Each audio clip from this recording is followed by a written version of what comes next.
Hey guys, brand new podcast, and the Birdie Boy Relapse Tour is still on the road. Oklahoma City, Wichita, Kansas, Springfield, Missouri, Little Rock, Arkansas. So go to bertbertbert.com to get your tickets. I'm sure dates are scrolling there. You can see your city.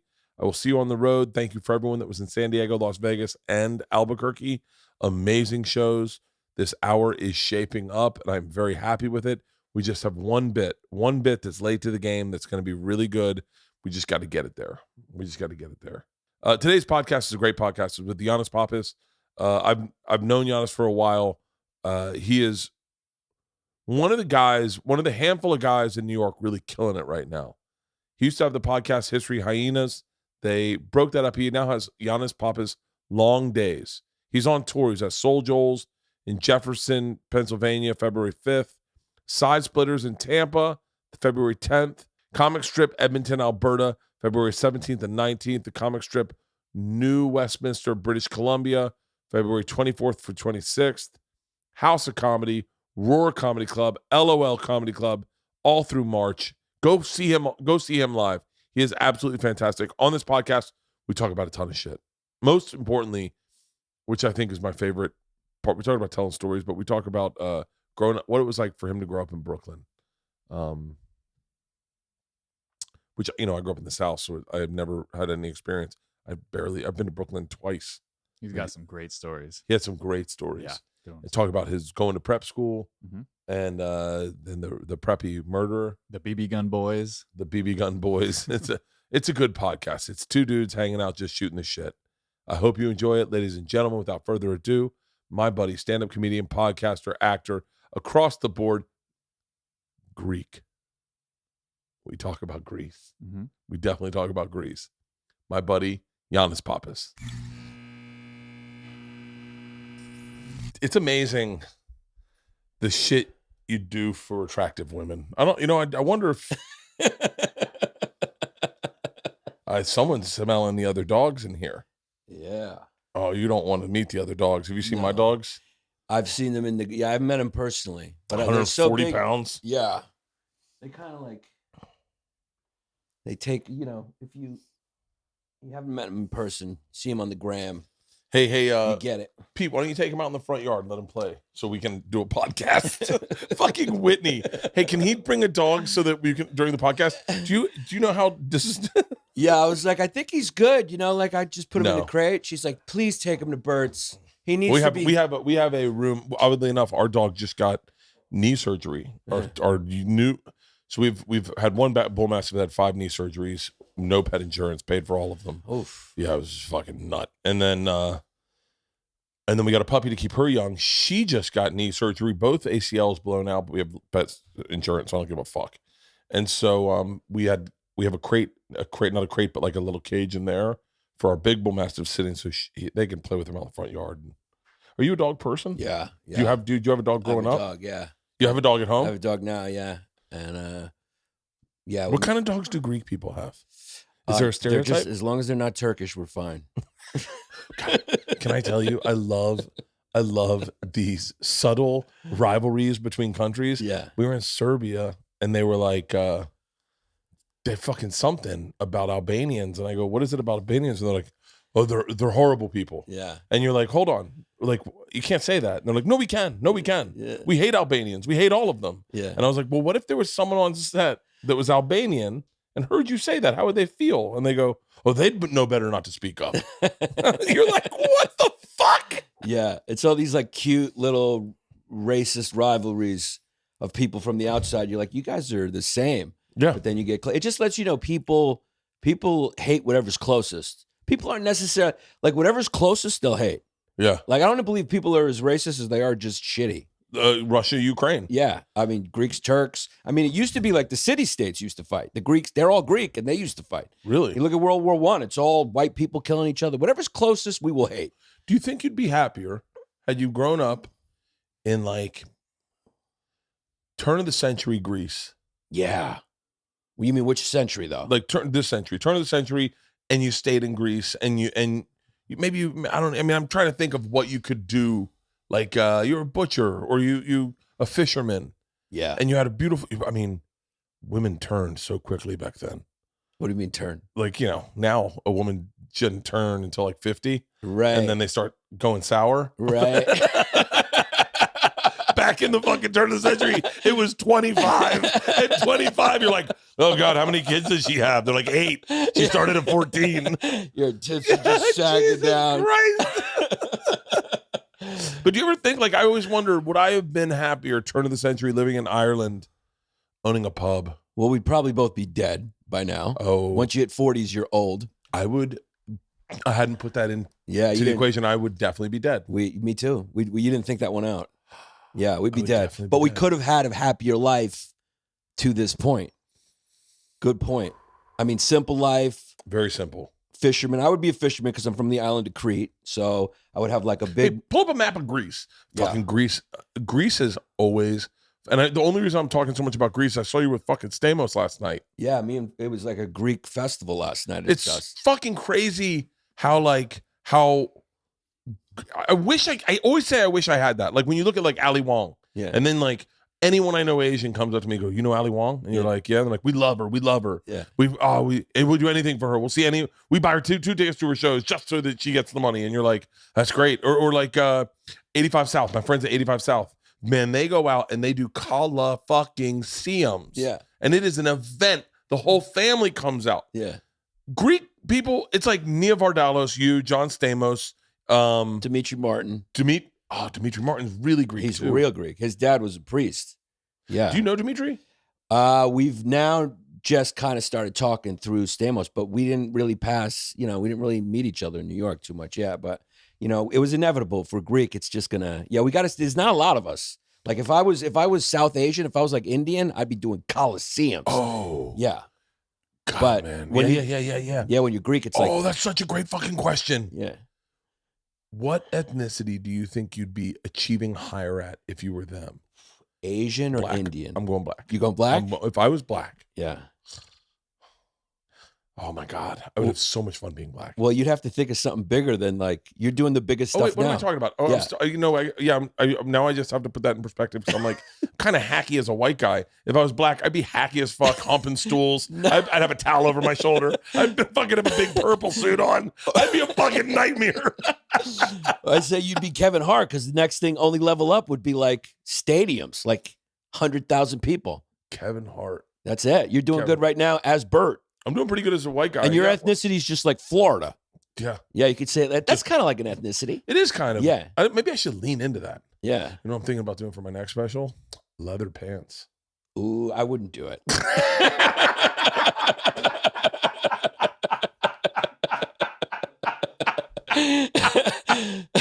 I would do it. Yeah. I was thinking. That's a big turn for you. That's a. How about leather shorts? I would stay away from leather. Yeah. I don't know. Leather just seems to have bad luck. Oh, Yeah. Someone did a special, the leather pants special, right? That was Schumer. She did Schumer leather did it. pants? Yeah, she had like a leather onesie on. It was like a leather jumpsuit or something. And she called it her leather special. Really? Yeah. Were you tight? Who was your crew coming up? It was you? Me and Nate, Soder. That was like our generation. A bunch of other guys. Normand. That was the generation. That was us. Was Schultz behind you guys? Schultz there too. Schultz was always doing his own thing. Schultz was planning his empire the whole time. Yeah. Yeah. But He's yeah, an interesting guy to watch operate. yeah, he's He's on a different frequency. on a different frequency. He plays the game on his own speed. There are things that I see comics. There are things that if you did, comics would mock you, and there are things he does that no one says a fucking word about. Yeah. Like t-shirt cannons. Yeah. If I had a t-shirt cannon, Bill Burr would be on the fucking internet mocking me. I would not have one person not making fun of me. And I saw it and I was like, God damn, I can't believe I didn't think of Yeah. t-shirt cannons. Well, I made fun of him on my podcast, Long Days, because the t-shirt's like, that's how brilliant he is. Dude, have you seen what people will do for a t-shirt? People go fucking nuts. Like when there was riots happening, I don't know why the cops just didn't put out t-shirt guns. If you want to disperse a crowd or make them do whatever you want, Yeah. just be like, who wants a free t-shirt? And people go, ah, and you can just control the crowd. It's very hard following a t-shirt cannon. Have you ever tried to? No, I've never done it, but There's a lot Schultz of things. is doing it. I followed a comedian one time who had tape over his mouth and he mimed the whole show. I think his name's Man with Tape on His Mouth or something. Boy with Tape on His Mouth. Just type it. Yeah, you're gonna get followed. I might Type get in- put on a list. Type in boy with tape on his mouth. God, that's a fucked up name now that I think about it. Yeah, but now he's gonna get followed by the FBI. I'm gonna put comedy at the end of it. Yeah, just to there's make gonna be a drone. There he Sam is. Willis. That's him. sure. Sam Willis. He was a tough guy to fucking follow. No You wanna pull up this words. clip, Not, Crowd? yeah, you can play it. You're not going to hear him say a fucking word. Oh, yeah. That act, and I understand that one. I've seen him kill. He's funnier than that one bit, but keep going. Yeah, and he has his slogan on stage was "Stay weird." I think there's like too many places with that slogan at this point. Yeah, It's like fucking Austin. Austin. There's Easy. another- Pump your brakes, Austin. Yeah, just relax, dude. Yeah. You're not that fucking weird. I go there twice a month. I'm not impressed. I went there. I was like, this isn't that weird, man. It's not as weird as fucking Portland. It's not as weird as like New York, Lower East Side. If you grew up where I was, you see like a woman who's like, there's like a baby in her, and then she's got like a heroin needle hanging out, and she's juggling. You're like, that's fucking weird. Yeah. Yeah. While she's sucking the dick and somebody's paying her crack money. I just stayed in the Tenderloin in San Francisco. Pretty fucking weird. That gets weird there. I saw a dog pick up human shit. Yeah, Austin, relax. Yeah. Yeah. I agree with Austin sometimes because I go there so fucking much. Yeah. And I'm like, but I only see like two things. I see Tom's house and then our studio. That's not really Austin. It's like I know. Fucking that's like being friends with like drug dealers or premiers of countries where you just fly in and you just go to their compound.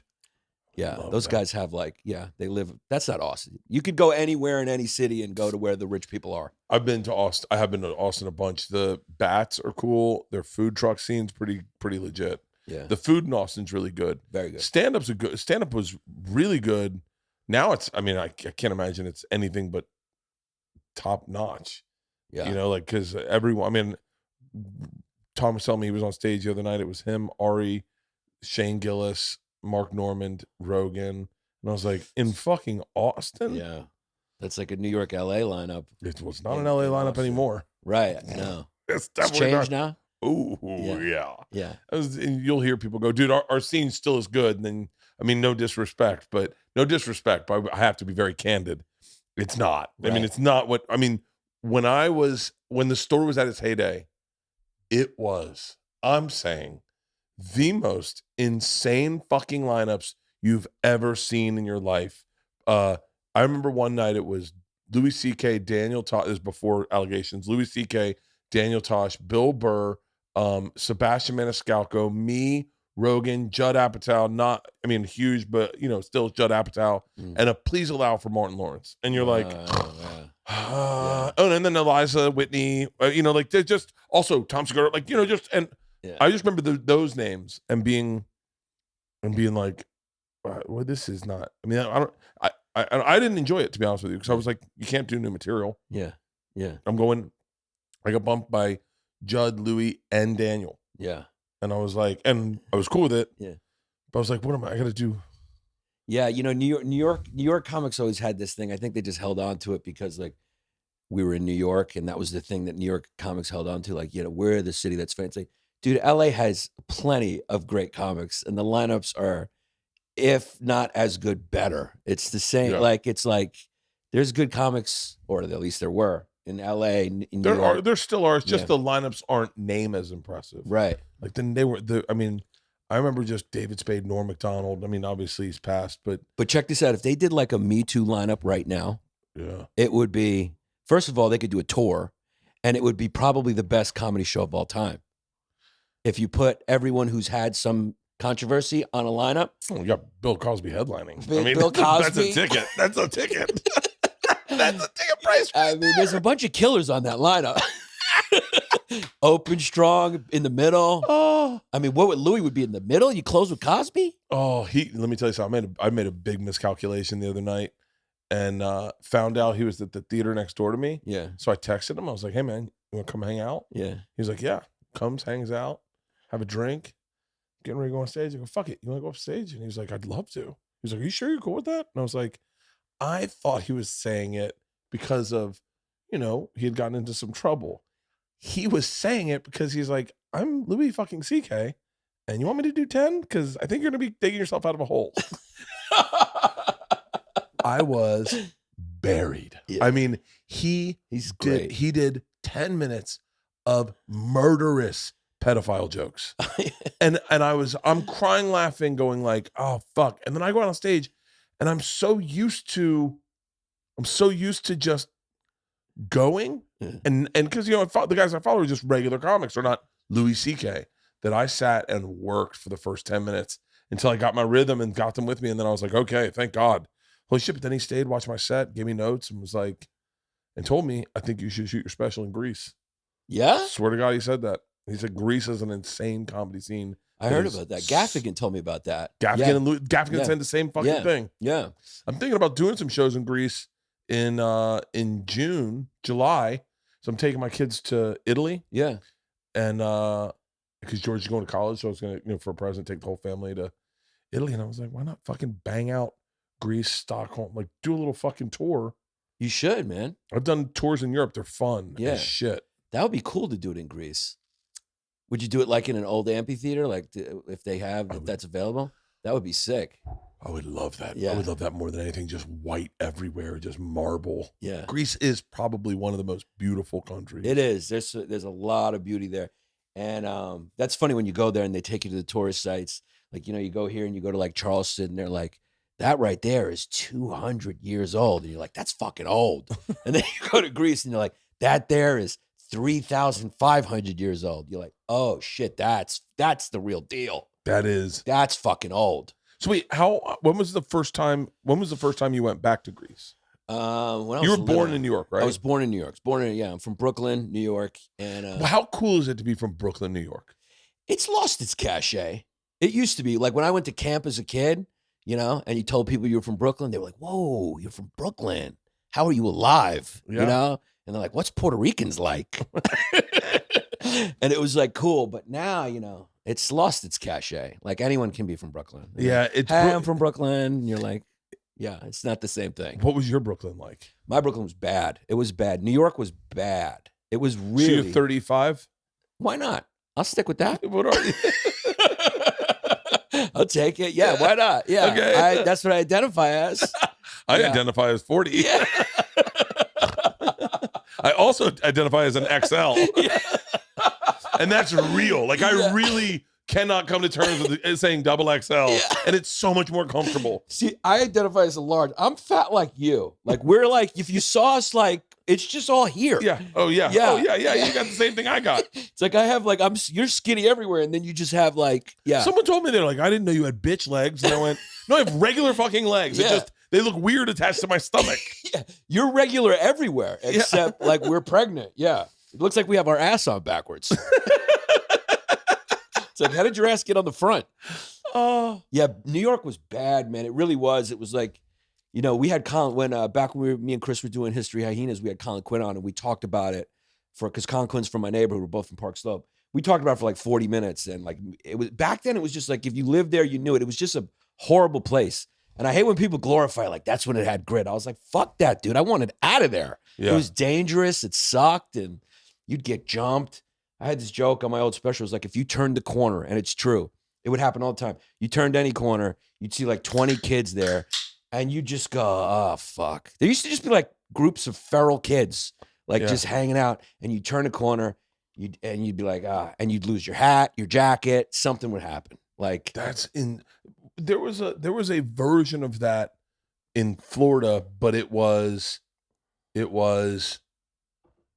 you're fishing and two kids pull up on a boat. Oh, yeah. It's like pirate shit. There was a version of that I distinctly remember of, and I wonder if this is, but being genuinely terrified. Yeah. And going like, oh, I can't, if I run right now, then I look weak. Well, how are you going to run on a boat? No.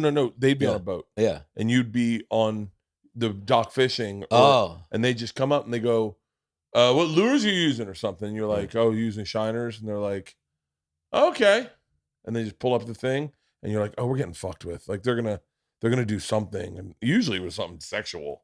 Like that's the problem with the South is like, I feel like so many people were fucking molested down there that it was like, I remember these kids coming. That's kind of gangster to get rolled up on by boat, by sea. Oh, it was in a lake. They'd be from across the lake. You see Like, Well, wouldn't you have plenty of time to like plan an escape if you saw him coming? You never, no, because you never started packing up your shit. Yeah. Like you'd have everything out. Oh, yeah. And you'd be in a boat, or like, because we were on a lake, so we were on a lake a lot, where you'd be on your bikes and kids would roll up on their bikes. I remember when we moved in this neighborhood, these kids came up with BB guns, and they were like, hey, you got to the count of 10, we're gonna hunt you. And we were like, oh, we don't want to be hunted. And they were like, we're not into that. They're like, 1, we don't want to play that game. 2, and you're just like 3. You're like, no. You're and in the everyone's game. like, start fucking running. Yeah. And me and this kid hid in a house that was being built. We hid in the chimney. We climbed up the chimney and like scissor fucked ourselves against the wall with our backs, and it's terrifying. And then those same kids were hunting a boy in our lake. Like there was when it was drought, the little parts of an islands would pop up in the lake. Yeah. And they were hunting a kid in the lake, and my dad got involved, and he was like, hey, the fuck are you guys doing? And I'm like, Dad, they got BB guns. Dad, they got BB guns. I mean, there's like, I wonder if that's where my anxiety comes from. Probably, yeah. I mean, It's I know just probably mine comes from that, just like always having to die. It's funny, you had to worry about like the Navy, and I had to worry about like the Army. I was attacked by land, you were attacked by sea. Oh, we could really like come together and teach kids how to stay safe. It's like, here, Bert will tell you how to watch the water. I'll tell you how to like where they're gonna come for you on land. That's fucking gangster to be hunted. Yeah, that's it's terrifying. like, hey, Florida's good, but there's some you might get hunted by guys, by kids. Yeah, it was, and then, we were always terrified of like when you grew up, people are like, oh, if you can survive in New York, you can make it anywhere. It's like, no, you can just survive like in that type of environment. I couldn't survive in the woods. I couldn't survive in Florida. If some kids rolled up on me by boat, I have no frame of reference of how to escape from a boat. I'll tell you something that kids in Florida know very, very, very acutely is sound travels insanely on water. So a number of times we would be either on a boat or on a shore, on the river, or in my lake, and you'd say something, and they heard everything you said. Everything you said, like the littlest things could be heard on water. It traveled so well. One time my buddies were all in a boat on the river, and there were these kids on the land, and we said something, and they were like, yeah, I'm sure we said something pretty horrible by today's standards to these two boys, 2 guys, and one of them had big lats. And my buddy, he edited his name out, was like, I got a hook in here. I'm going to grab the fucking hook.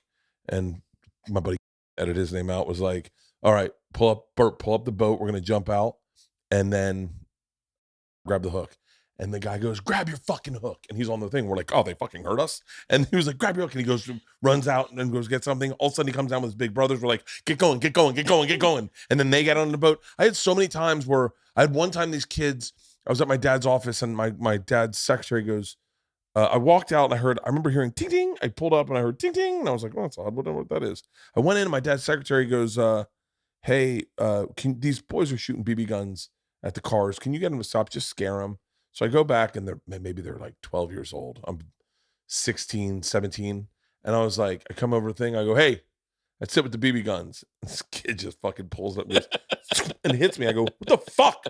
And he goes, just get back in your car. And I go, hey, put down the fucking BB guns. Don't shoot them anymore. And he lifts it up. I go, if you fucking shoot me, I'm going to kick your ass. And he goes, you ain't kicking no one's ass. And he shoots me, and then they run inside, right? So I was like, fuck. So I leave to go do a drop. I was a runner for my dad's office. I do a drop. I come back, and they're standing on a picnic table in their backyard. Now, their backyard was maybe 10 feet lower.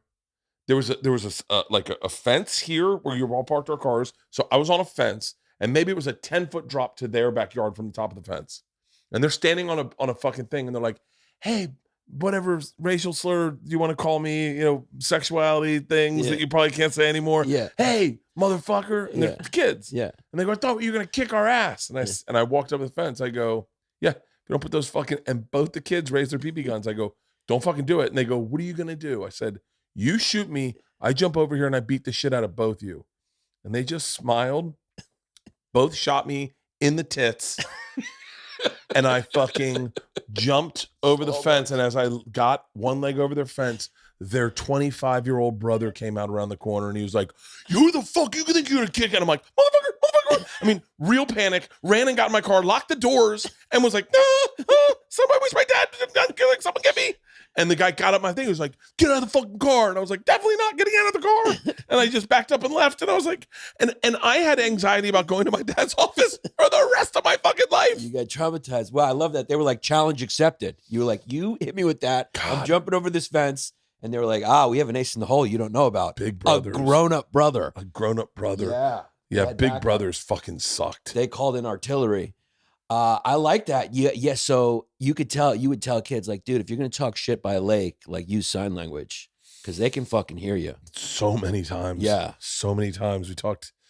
I wonder if like Navy dudes know that. They're like, They have to. If Russian submarines around, whatever you say, it carries. Were you the oldest in your family?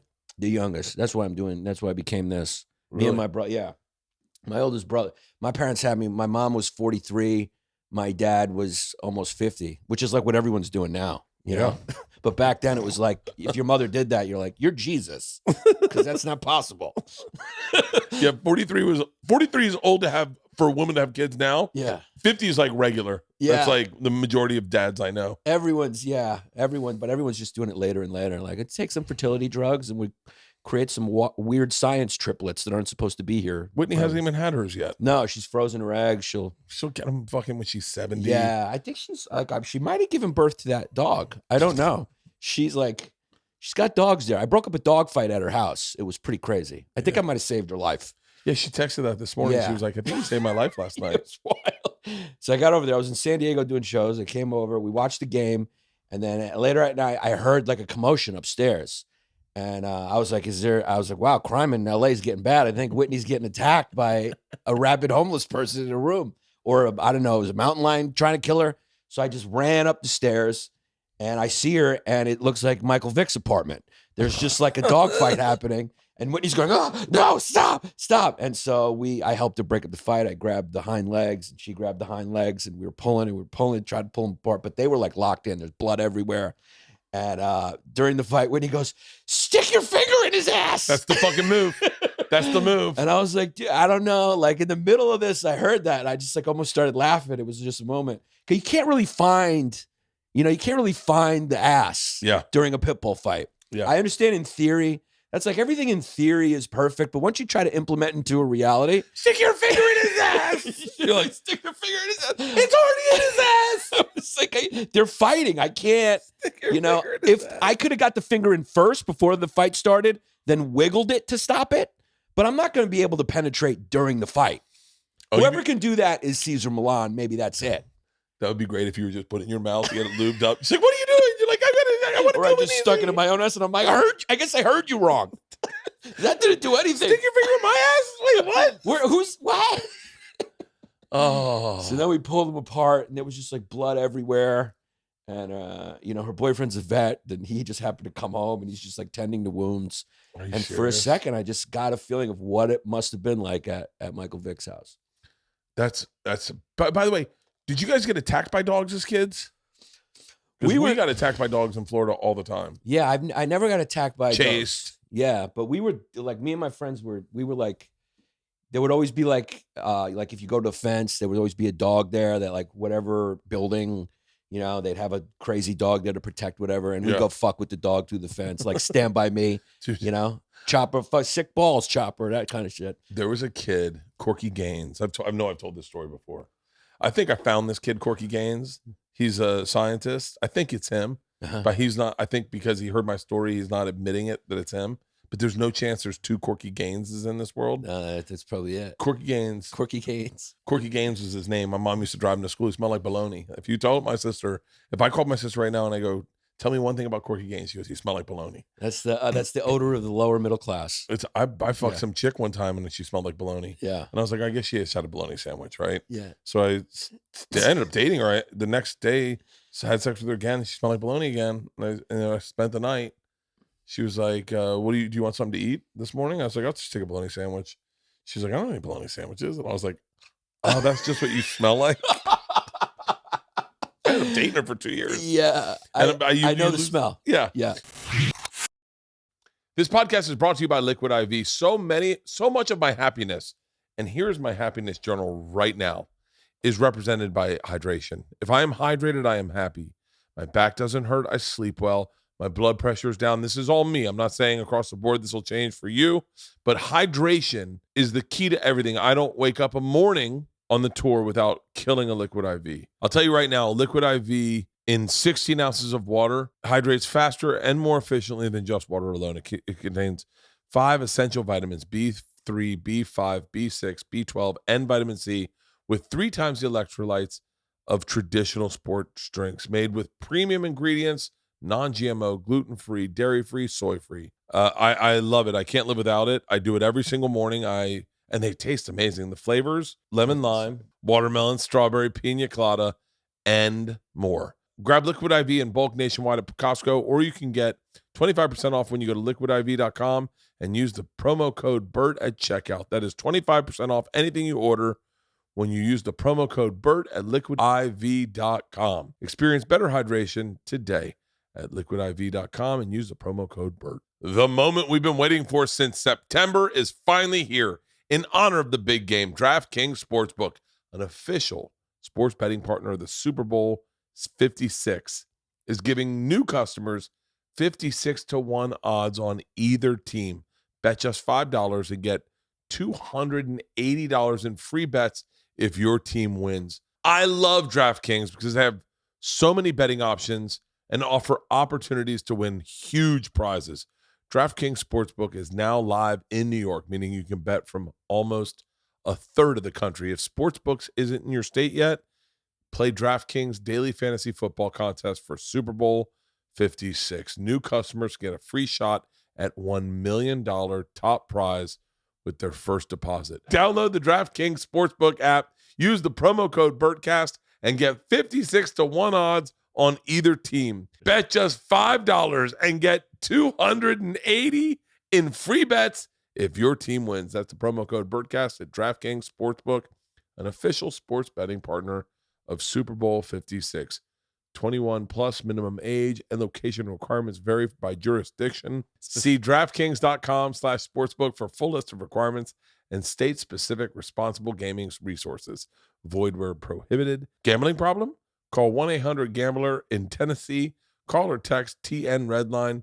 That's 1-800-889-9789. In Connecticut, call 888-789-7777 or visit ccpg.org/chat. In New York, call 877-8-HOPE-NY or text HOPE-NY to 467-369. So Corky Gaines says to me, we're in first grade, and he goes, hey, we're watching I think they were Asian. We're watching the Wang's house next door. Wait, you think they were Asian? The Asian people. There were like 3 Asian families in our neighborhood. Our neighborhood was pretty redneck. Yeah. I've never heard that, though. I've never heard anyone go, I think they were Asian. They're easy. No, they were definitely Asian. Yeah, they were definitely. I think there were 3. Okay, that's what it is. And I think there were 3, and I think they had brought each other over. Because Asians are easy to identify. Yeah. No. As a group, individually, it's a little hard. Like sometimes Ali Wong's one of my good friends, but sometimes I think I see her a lot. So I just try to recognize her by her glasses. I'm like, oh, there she is. If she takes her glasses off, I'm like, where's Ali? Oh, there she is. No, they were definitely, the people that lived right next door to us were Asian. Uh-huh. The people that lived across the street from us were Asian. Mm. And then the people that lived next to Corky Gaines were Asian. We had a Venezuelan in that neighborhood. Everywhere. Huh? And then that was it. That was it. And then everyone was white as fuck. Like a sheriff lived next door to us, a guy that owned a Foot Locker. Like it was very, very, very, very white. Uh-huh. So Corey's like, I think we're watching the Wang's house or whatever. I think his name's, it's a good guess either way. Yeah. We're watching or the Chans. Yeah. We're watching their house. They have a pool, and they said we can go swimming there. Why don't you get your bathing suit, come over, and we'll go swimming. I was like, okay. So I went to his front door, and I was in my Speedo and I had a towel. No flip-flops. He went barefoot everywhere in Florida. Corky Gaines comes out in a bathing suit and a towel, and he just shuts his front door, and he goes, all right, let's go. So we walk over, and he goes to their fence. He goes, all right, I'm gonna check to see if their dog's out. If it's not, we're cool. Okay, but if not, I got to get my mom to put the dog in or something. I go, okay. So he goes in their backyard, and I'm sitting there waiting. The door's open. The doors kick open, and it's Corky sprinting, and he goes, dog! And he's getting chased by a full-blown Doberman Pinscher. And I swear to God, my life passed in front of my eyes because I stood there. Corky ran past me. I see the dog running. I'm like, oh my God, I'm about to get attacked by a dog. And it just kept chasing Corky. He's locked in a car. And then he just kept running down the street. And I sat there and I was like, so he just walked home. And my mom's like, what happened to Corky? I go, I don't know. I don't know I don't about think we're going to see him tomorrow. Let's turn on the news and see, maybe. If he's not on the news, he may be fine. So many times in Florida, as a kid, you would get chased by a dog and you'd end up standing on those green transformer boxes and just being wait for your parents to come get you because some dog's just going, how? Yeah. I would think in Brooklyn when you grew up, there would be stray animals. There were, I mean, like if you see like, it's like a stray pit or something, you're just in the wrong neighborhood. Really? Yeah. I don't, the pit. Yeah. Like, How far was and I don't know if this is real. Yeah. But like, how far was like the black neighborhood from yours? Close. So Park Slope, where I grew up, was like, kind of touched Crown Heights. Do you remember the Crown Heights riots? No. That was like a big thing when like David Dinkins was mayor and there was like big riots, like race riots. That's like 10 minutes from you could walk there. Like I had friends who lived there. We'd go there to buy weed. That's where you get your bike stolen when you went to go get weed. Really? Yeah. One time so Crown Heights and Park Slope kind of touch. And we'd go to Crown Heights to get weed. And we'd always like, we would always assign someone to go get it. And you were like, it was like a soldier going off. We'd shake his hand. We'd do like a thing. It was like a Japanese fighter pilot going in World War II. We're like, if you don't make it back, we get it.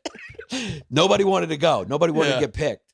So I remember it was my turn and I took my friend Nick's bike. This is a true story.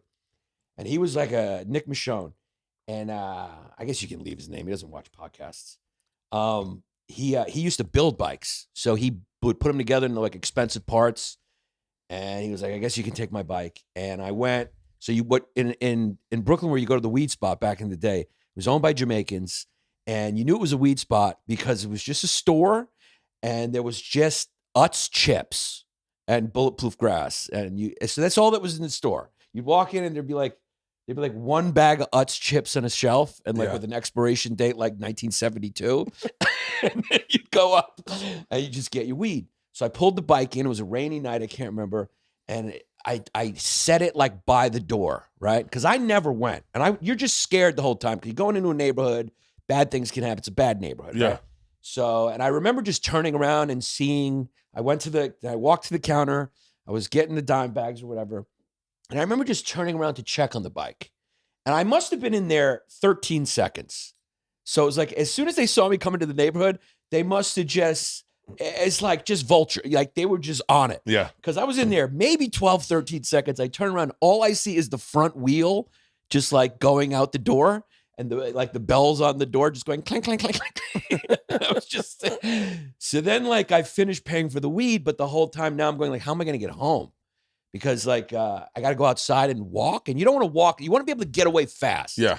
So I took the weed, put it in the bag, and then I just opened the door and just started sprinting. I sprinted the whole way. I didn't stop. I didn't run. I didn't know. And in my mind, I thought there was like a rap video chasing me. Yeah. I didn't know what was going on. Because in my mind, I'm like, I didn't know what was out there. I don't know who had the bike, what was out there. And I thought it was like a Mobb Deep video type of situation. And I just fucking booked until what happens is you get to the deep video situation. You get to the Brooklyn Public Library is like where you're getting to Park Slope, which is like, it gets a little safer. Yeah. So I did all the way to the Brooklyn Public Library.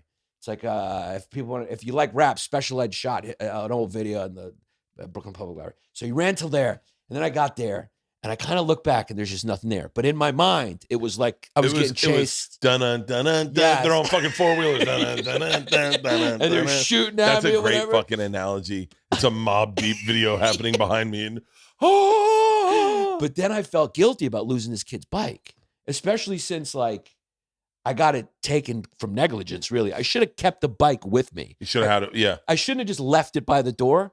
So I was like, what do I do? I can't. And this is just a decision a kid makes. So I'm like, all right, I just feel guilty about telling him I lost his bike. So I'm like, I don't want to tell him I lost it that way. So I said, I got to make up a story. Like I was like, I'm just going to say I got into a fight. You know, I tried to save the bike. I fought, you know, and then I was like, all right, I got to do what I got to do. I got to make it real. I got to look like I took some fire. So I started punching myself. I punched myself a bunch. I was punching myself, right? And I was like, you got, you know, it's a little red, but I got to go I got to make it real. So I just true story. I just fucking punched myself in the mouth until it bled a little bit. And then I got back there because I wanted to come back like a hero. I didn't want to come back like downtrodden or like a pussy. Yeah. So I came back and I was like, yeah, dude, and he's like, are you all right? I was like, man, there was like 500 of them. It was like a Mob Deep video. I was like, they got me, dude. I think I got one or two. I really fucked up one or two, but they got the bike, man. They got the bike. And then I just held up, but I was like, but I got the weed. And so I was kind of like, there was like a slow Rudy. Like I was like, I came home like a victorious soldier. Yeah. You know, as opposed to the pussy that really should have been banished or executed for leaving his bike like that. Dude, punching yourself in the face. I did it like a maniac. I think there was even a woman walking on the other side looking at me, going like, what are you doing? I punched myself in my face when I was 16 in a fight where I said, this guy fucking pulled me out of my car. He was in a fucking IROC, and I pulled into a bank. I honked at him, and he was like, what the fuck? And I was like, go fuck yourself. He goes, you want some? I was like, I want all of it.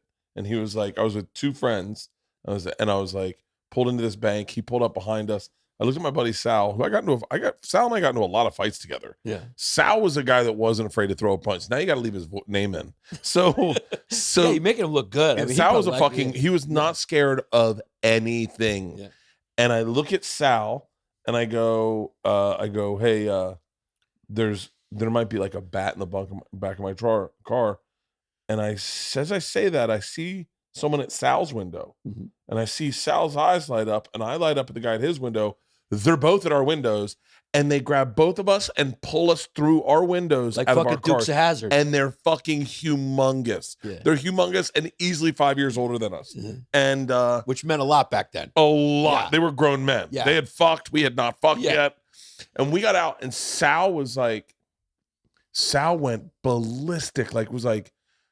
They threw him on the hood of the car, and then he slid over to my side, and I'm standing out, and this guy's holding me. And he's like, you fucking want something? And I was like, and Sal goes, you can't fucking hurt us. And he's like, we're fucking crazy. And Sal like punched out of his face. And I was like, yeah. And I punched my eye so fucking hard. It started closing within the time that we were talking shit to the guy, because he let go of us. And we were still talking shit. And I'm like, oh fuck, man. I can't see out of my eye. And Sal's, and then Alan Rieger, if I'm not mistaken, Alan Rieger jumped in the front seat of the car and took off. He took off and left Sal and I there by ourselves. I'm gonna call Sal. That's gotta be what happened. And fucking and my eye closed up, and then we went to a party and everyone's like, you got pretty fucked up. And Sal, God bless him, never told him like, oh, he punched himself. He was like, he punched himself. I had a fucking black eye for a while. I wonder if you could really throw a dude off if like you're about to get into a fight and you're like, you want to fight, and then you just start punching yourself. He did. Dude's like, I don't want it. This dude's crazy. They backed off us, and they were like, all right, hey man, guys, calm down. And then Alan Rieger took off. They're like, your friend's gone. And we were like, he's going to get other people. And we're like, I hope. Yeah. And he just took off.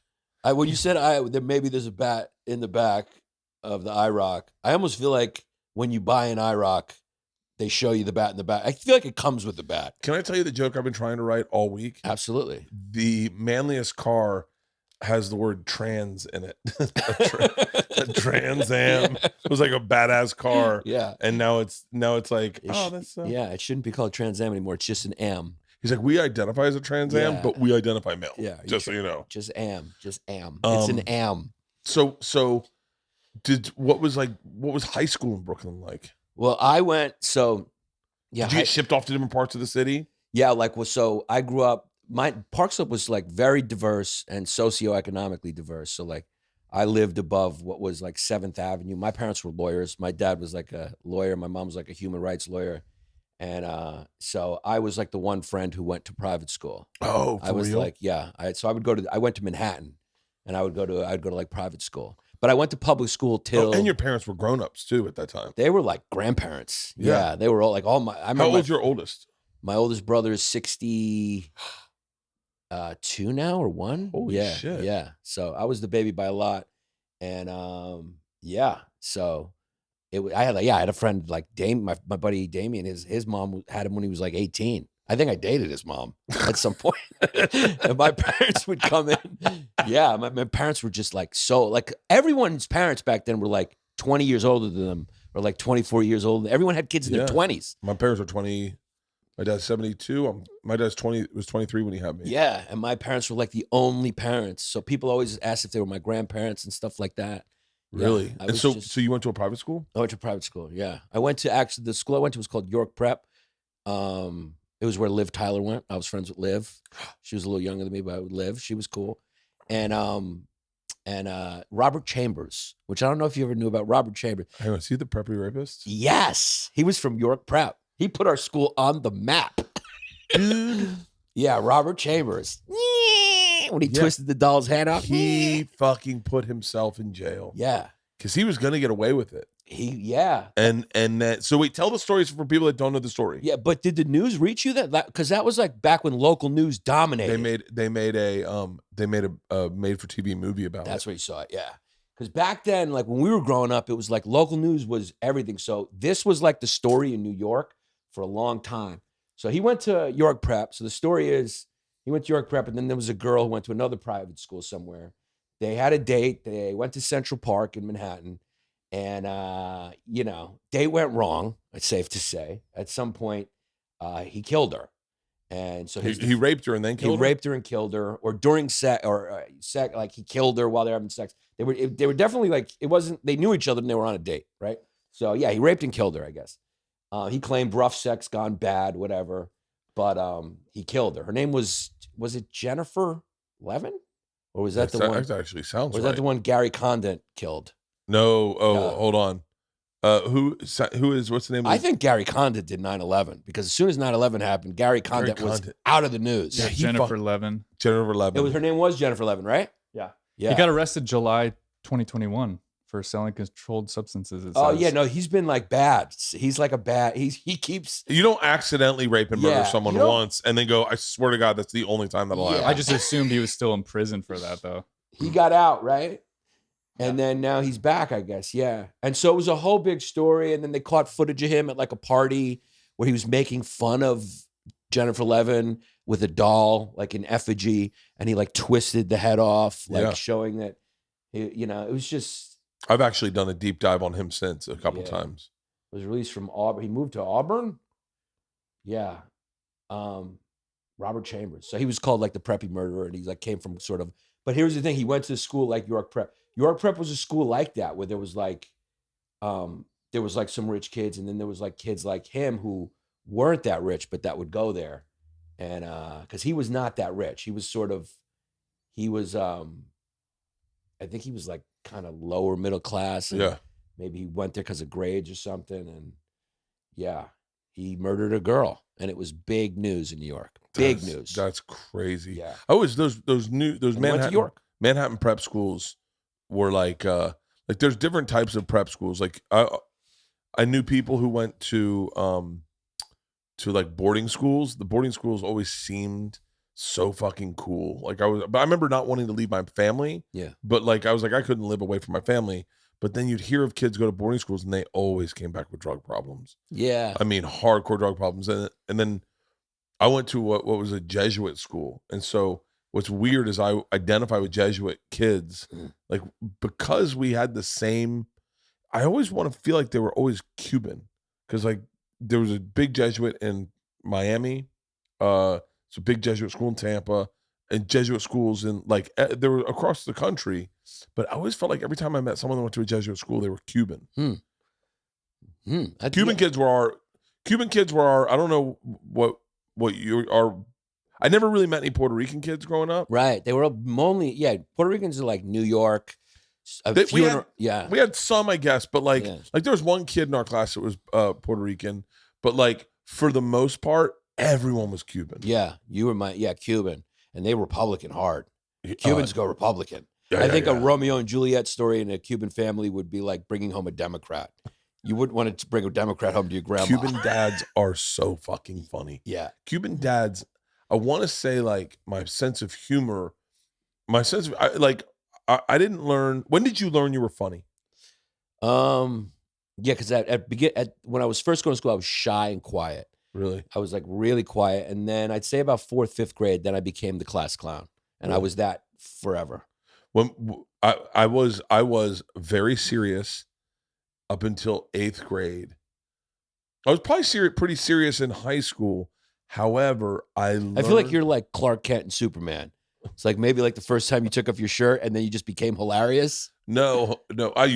Maybe I was shirts on. You're like I got shirtless pretty quick in high school. In high school, I would rip my shirt off. It was a great way to start the fucking pep rally. I was like, well, you're from Florida. Like having a shirt off is like you could go to work like that, right? Yeah, in Florida, Bucks games. Yeah. I mean, Bucks games when I was a kid. Like if you come to a party in shirtless. Florida with a shirt on, people are like, "Didn't you're supposed to dress up for this party?" It's Florida. Type in Bucks game 70s and just fans. And I remember everyone was shirtless at Bucks games. Really? Everyone was shirtless. Nah, do the 1970s. In Milwaukee? No, the Buccaneers. Yeah. We had the Buccaneers. Yeah. And I remember there were so many shirtless men at those games. I think they passed a law that you had to wear a shirt at a Bucks game because no one fucking type in. Never mind. It's fucking not gonna. What part of Florida are you from? Tampa. Tampa's an interesting place because it's not Miami. Miami is not. I mean this respectfully. It is Florida, but it is more an international town. It's like the Epcot Center for Latin America. It's like if you want to get the experience of going to Venezuela, but you're able to wear your jewelry to dinner, you go to Doral. Wow, that's a great fucking analogy.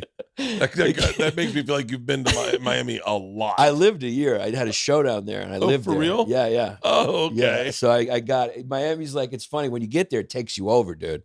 Like you could every month I noticed I was there. I had one more button. Yeah, you could count the months I've been there, but it's like one more button up.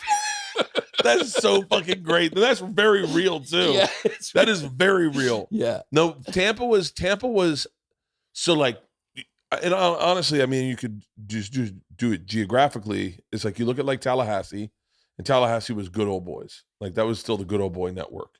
That was the people that settled Florida, the people that were like that first generation of white redneck Florida. And then slowly, and it's like you can go from the movie Porky's. Like Porky's was shot in Miami. It was in Miami. And that is when, really honestly, that was the last time white people ran Miami like that. And then when the Cuban Revolution happened and they started kicking out people and people started leaving and fleeing, that's when you saw kind of the white flight, and it kind of lightens the higher you go in Florida. Right. And it's interesting. It's ironic because when you go more north, you're in more of the South. Yeah. Right. Yeah. And so, but Florida had a great mix, and in my opinion, Tampa at least had a great mix of like, there was this group of good old boys, like still very, very prevalent, especially in Tampa, Oldsmar, just outside Tampa, but there was a very large Cuban community, and it's kind of all not all I grew up with, but like definitely in high school, you just be experienced to things where you didn't ever realize it was Cuban. Like you were just doing stuff that you were doing, and then you would be like, I remember the first time finding out, I'm trying to think of the dish. There was a dish I fucking loved, and I found out it was Cuban. It was a Cuban dish. They didn't have it everywhere. And I went, and I don't want to say it was like, I was in LA. Right. And I was like, oh wait, you guys have this? Picadillo. I was like, Picadillo is not like, you can't just order that anywhere. Yeah. And they're like, it's just a Cuban dish. Yeah.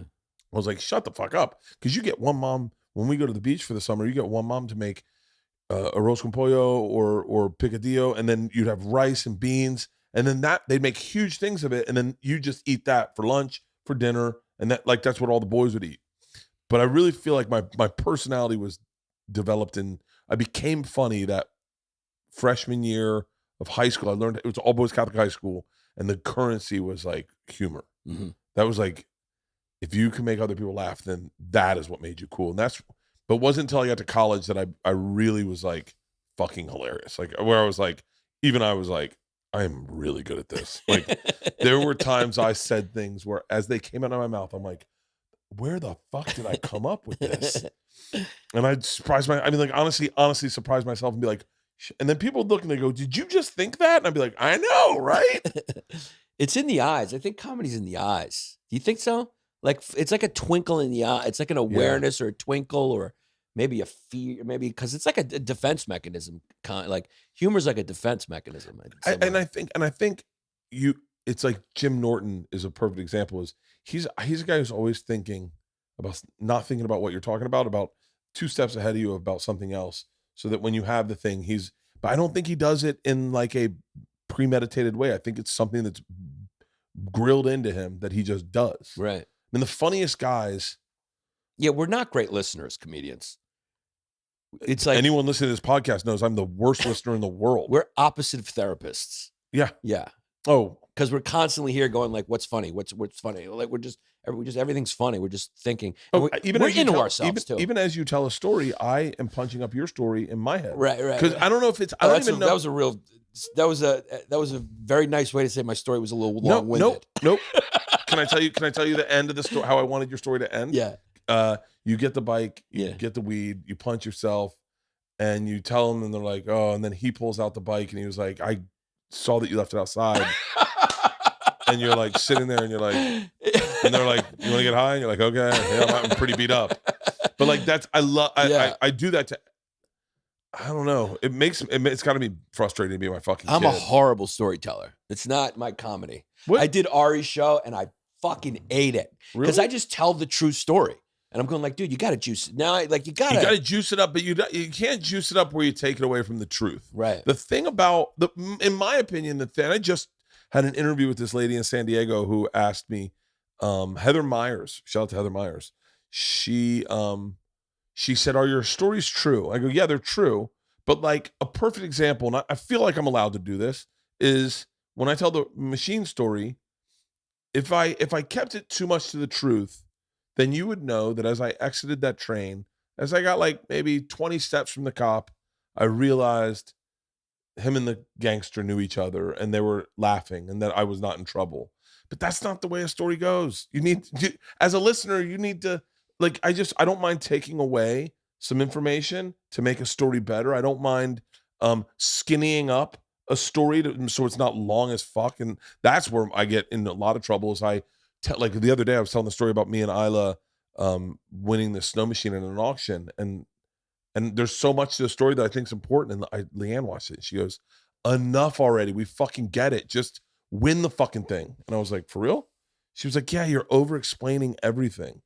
I think that's another thing. But you're a great storyteller. No, I'm actually not. It's not a strength. It's like my act has no stories in it. Really? Yeah, it's just mine's always like. But even just telling like Mark Norman says he's a bad storyteller. Yeah. But when he tells a story, like he told the story of fucking his acting teacher on her period and then having to wash in her sink. Mm-hmm. And I was crying fucking laughing. Yeah. Yeah, but there's an art to it when you put it on stage. Oh, and getting a story on stage is very different. Yeah, it's like, yeah, I think he probably meant it like that. Yeah. I mean, I guess I could tell a decent story, but when like the way you do it, that's the way you do it. It's like, and yeah, you have to, it's like the old Irish proverb, you never let the truth get in the way of a good story.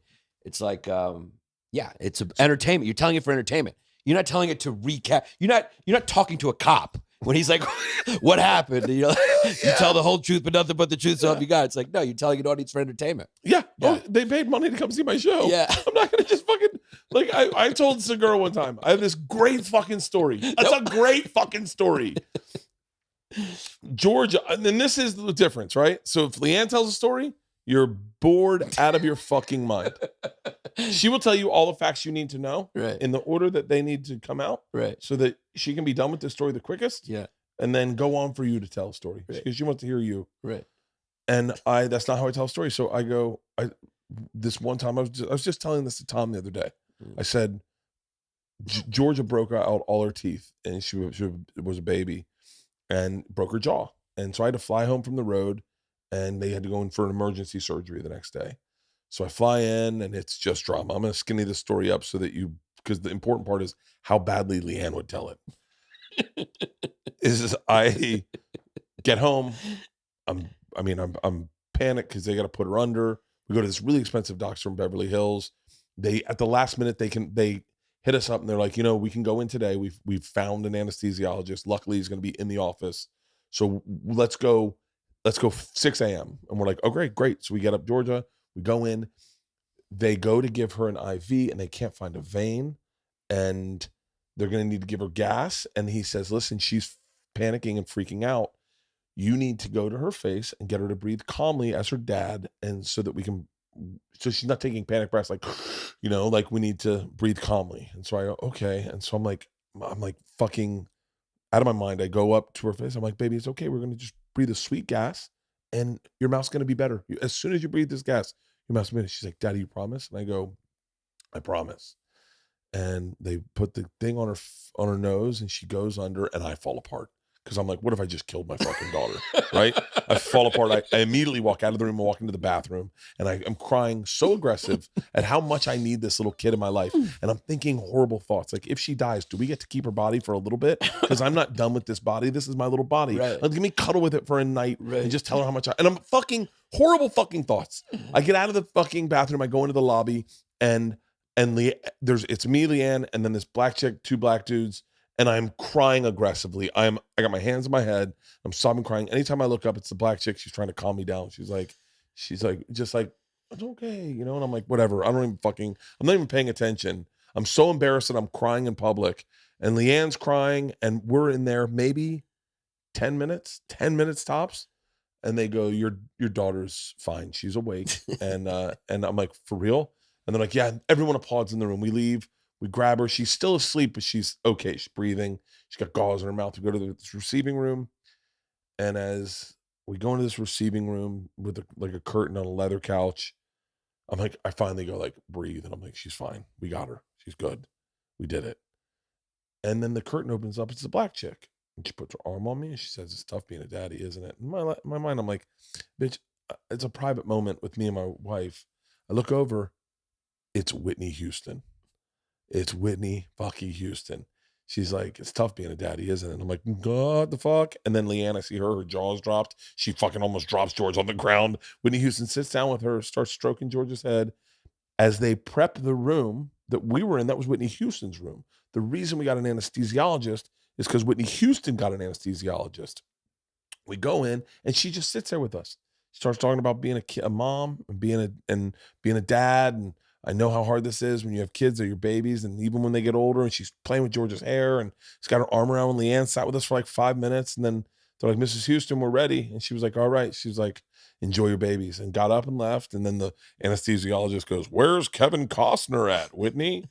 And she goes, just put me under. So we go out and we don't have to pay for the anesthesiologist. Very expensive. Wow. We don't have to pay for it. Whitney Houston covers it. Wow. Right? Great this woman. This is pre-Bobby Brown because she was coherent. She was, by the way, she looked beautiful. Yeah. She looked beautiful. And I think her and Bobby had broken up. I mean, this is recent. It was like, 16, 15 years ago. Right.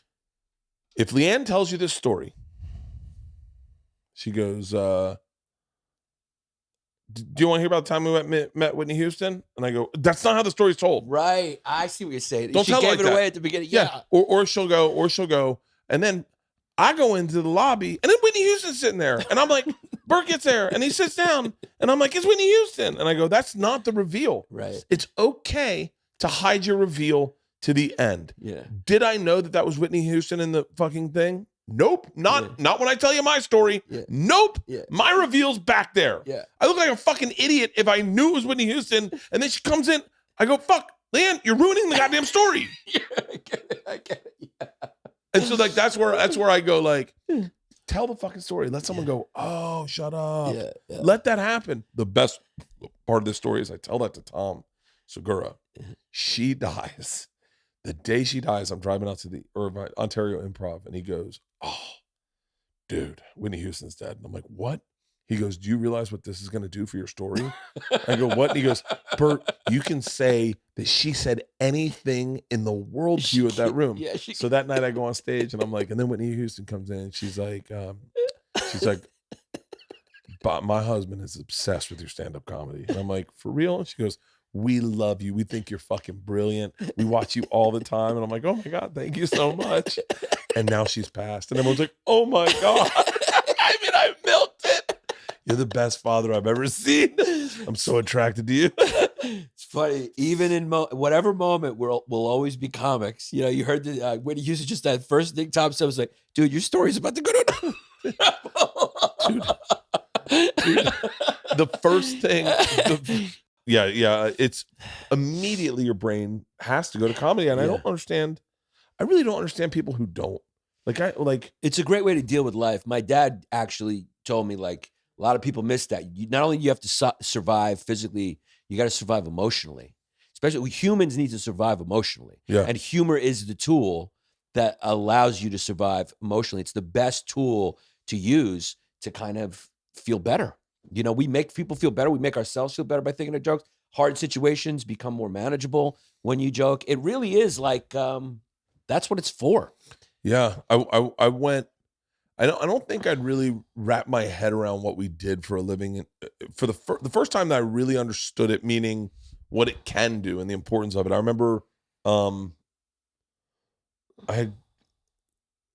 did a show at Flappers, and our friend Jeannie Turbo had just lost her dad, and we did a show, and there was no nobility in anything I did. I wasn't trying to do anything good. I was just doing what I do, and I just did stand up. And then she saw me the next day at like school, would drop off for our kids, and she was very generous with thanking me. She goes, you don't understand. Since my dad died, 2 weeks ago, and that's all I've been able to think about. And it's been sad. I've been very sad. And we went to the club the other night, and I was like, I'm not going to be able to do this. I should go home. And you went on and you made jokes, and for 1 hour, I didn't think about the thing that was making me sad. She goes, I'm still thinking about it today. But for that hour, you gave me a break. So thank you. And then you think about stuff like that, and you're like, oh, look, I'm not trying to be highfalutin about it, but like I remember when I thought we were going to have to put our first dog, Priscilla, down. And I was really sad about it. And I didn't know if we were going to have to or not. We ended up not having to at the time. And I watched a Greg Giraldo special. I was on the treadmill thinking about it, and I opened a bottle of wine, and Greg Giraldo's special came on. And Greg had passed, and I was kind of paying attention, thinking about my thing. And he said a joke that just made me laugh really fucking hard. And I went, oh my God, I'm out of it. I'm out of the bad thing. Yeah. And it is important at times. It is. It really is. And I've gotten messages like that too. And yeah, it's true. It's what it does for people. That's really what it does. And we are the only species that needs it, because like we're the ones, we can see our own death. We experience things more emotionally outside of instinct. Animals don't need comedy. Yeah. They just we need it. We fucking need it. I wonder, I've never seen a dog laugh. No, they don't laugh. They're fucking humorless cunts. Yeah, they really are. They don't laugh at all. No, dude, they don't. And it's like, they're like German. I used to have a joke. I love making you guys laugh, but it would make me so happy if you guys could bring your dogs in and I could do things that made your dogs laugh. And you just watch them but I've never really seen any animal laugh. Oh, I made a gorilla laugh one time. Really? Swear to God. I made a gorilla laugh. I swear to God, That's I some made Jane a gorilla Goodall laugh. shit right there. I swear to God, I made a gorilla laugh. Hey, see if you can type in Bert gorilla laughing. I have the video. I'd love to see that. I was in Miami at a place called Monkey Kingdom. I think it's called Monkey Kingdom. That's too perfect. Dude, it was one of the greatest experiences I've ever had. Yeah. Monkey Kingdom, you go in and there are monkeys everywhere, and they just run all over you, and they play with your ears, and type in Bert Monkey Kingdom. Do you think, I just want to ask you quickly, do you think being a great storyteller comes with enjoying drinking? Because people who drink and are festive like you, stories are flying. That's where stories fly. Like guys, you're people who don't sad drink, people who don't sit at the bar, like people Yeah. who party, like a good story it keeps the party going. You get a lot of like, I mean, you Yeah. think about some of the best storytellers, like Ron White is an amazing storyteller. There does seem to be a connection with that, like that old, glass of whiskey, like, oh, let me tell you a story type thing. It goes with alcohol. Like I know for a fact my connection with alcohol and storytelling is the majority of stories that I have, I was drunk when I did. Like I remember someone called me a drunk Forrest Gump one time. And I was like, really? It was this lady, I mean, my memory is so bad these days. Donner. So there's a guy named Richard Donner. I think his wife's name's Jane Donner, maybe, or it's Donner, right? They did Goonies. Donner, he's a big fucking filmmaker. I came in for a general meeting with them, and I wanted to do the machine with them, and I told the machine story, and then she said another story I told. What's her name? Yeah, and she said another story of mine that had been stolen by someone. Lauren Donner. She had told another story of mine that had been taken by another comedian, and she goes, "My favorite story you tell is this one." And I said, "How do you know that's my story?" She goes, "The first time I heard it, I knew that was you. I knew the connection between you and that other person, but I knew it was you." And I said, "What do you mean?" She goes, "Are you kidding me?" She goes, "Every one of your stories, you start off innocent. You're the guy that just wants to meet someone and have a good time. You get in over your head, and we got a great ending." And I went, holy shit. And then it fucked me because I started writing stories like that. Like I started going, all right, so I'm the drunk Forrest Gump. I'm like, and then I just like, hey guys, I'm Bert. They're like, come on. And we had a great time. And then he introduced me to this other guy, and we were like, uh-oh. I got to find the video of me making a gorilla laugh. I edit it on my phone. I think it's still, I wonder if it's in Miami. did you confront the comic about that? Were you like, hey man, this is I a did story. it. I did it very It's aggressively. like weird. Like, did you not know people were gonna know? You're like, when I grew up in Tampa, and then Oh no, it BB was, guns came out, and you're like, dude, that story has you're not from Tampa. You're from Oregon. No, yeah. It was it was pretty public. It was a fucking I'll Google it. yeah. Yeah. But and I have not like it whatever. I've taken the heat from every side of that story, and then you start going like, God, you just gotta.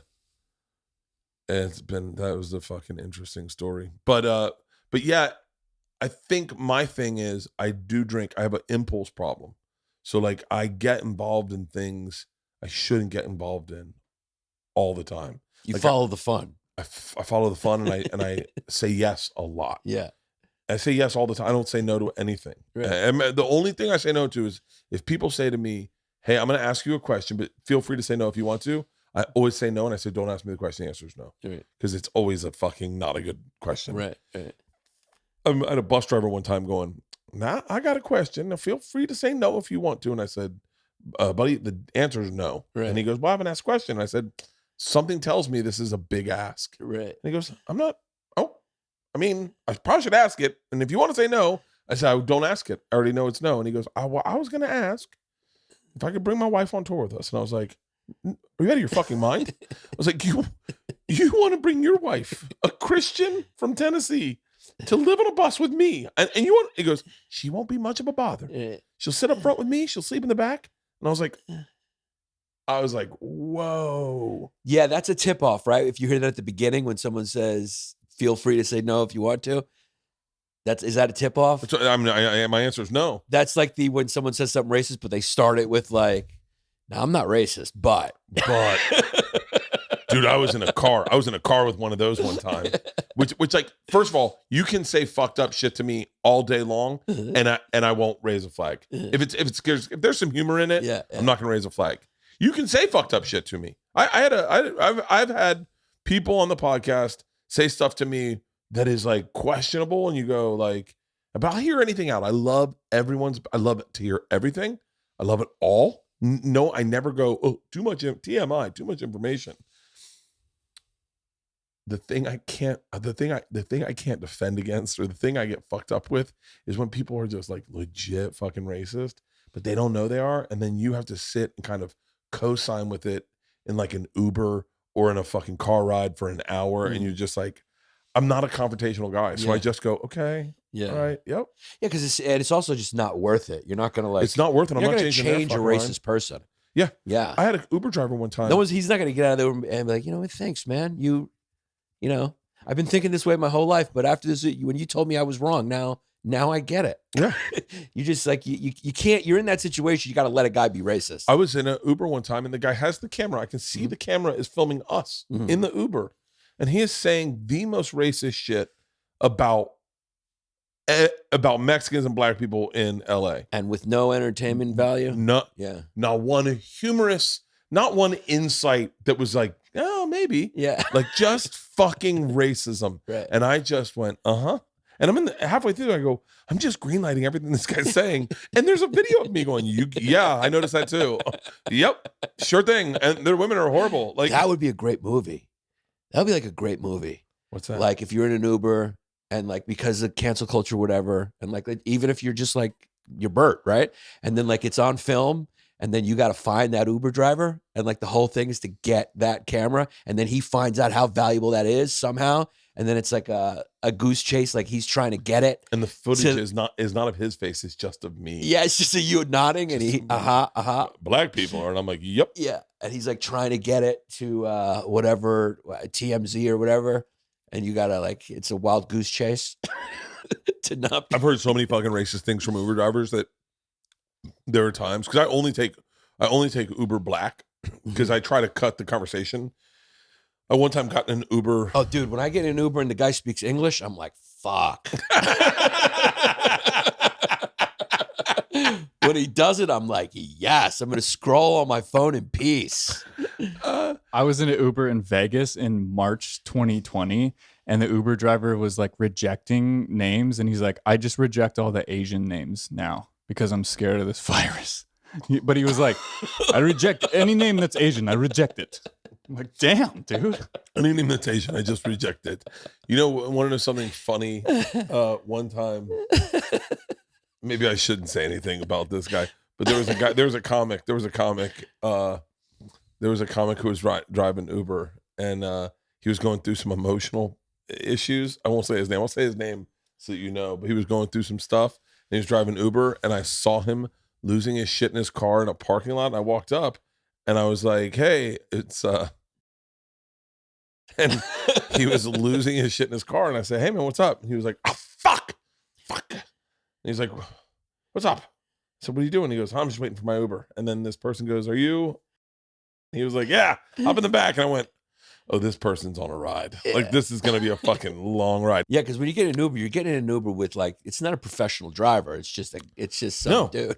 No, I went on H3. I think it's just H3 now. But Ethan and Ela, you know them? No, they do. They used to have comics on. Now I think their podcast has shifted throughout the years. But Ethan Klein, yeah.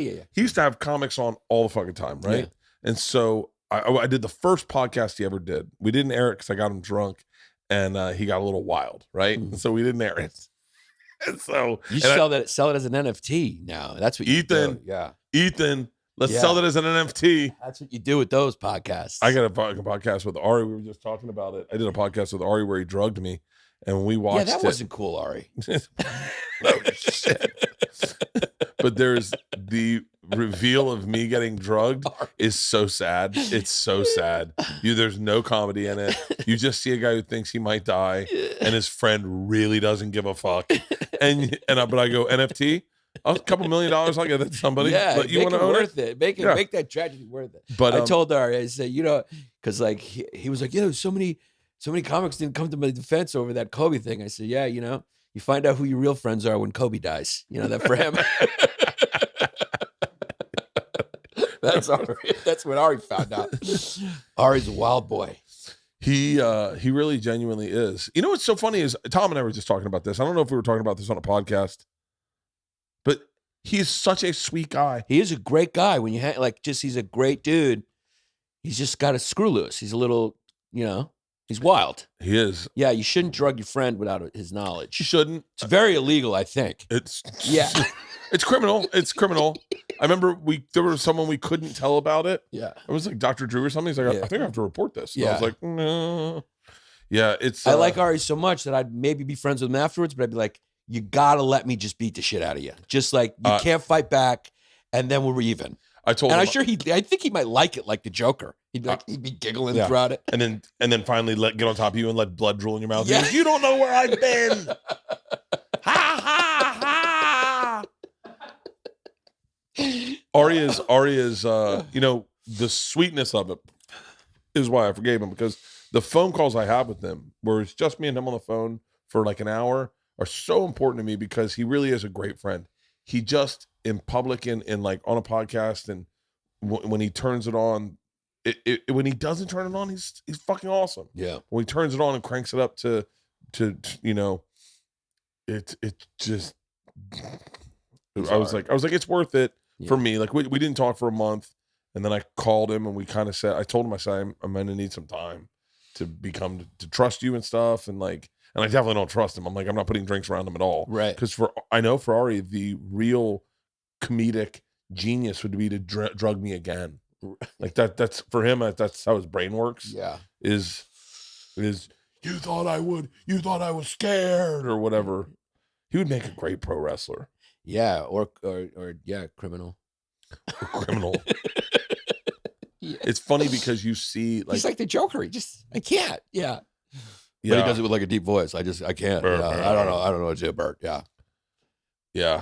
Yeah, that's not cool. You can't do that. Yeah. Oh, yeah. And then, you know what I was thinking about when we were talking about Uber drivers is like, there was always that stereotype about taxi drivers that they like didn't pick up black people. You know, black people always said like, can't catch a cab. That was like a big thing. And it is true. Like very it is true. Like they would. Sherrod Small and I stood on the same side, different sides of West 3rd, because West 3rd runs east-west. We stood on different sides of West 3rd, and in front of the Boston Comedy Club, and a cab came down, and we both raised our hand, and he just pulled over to me, and Sherrod just went like this, and I went, and the guy goes, where to? I go, I just wanted to see if it would work. But here's my gripe with it though, because like, it's like, it is true. Yeah. Your example, and it's obvious. You've seen it many times. You have any black friends, you know it. But it's like, they would always bring that up to like us as like an example of racism, like you see. And it's like, yeah, I see. But like, what does that really have to do with white people? Like, when's the last time you saw a white taxi driver? It's like, you might want to take that up with the South Asian community, because like the last time I saw a white taxi driver, it was like 1973. It was a movie directed by Martin Scorsese. I don't think they exist. Really. I have not seen. Have you ever gotten in and like before Uber? Now you get them in Uber, but like at like a city permitted taxi driver. You like Macon, Georgia. Yeah, Macon, Georgia. We had a woman taxi driver in Oklahoma City. A woman taxi driver. Woman white taxi driver. This fucking woman I don't know if told I've seen me that. She told me we were trying to drink a gallon of water. We were going to the airport and we were trying to lose weight. She goes, well, I lost 180 pounds by just drinking water. And we're like, what? She goes, I cut sodas out of my life.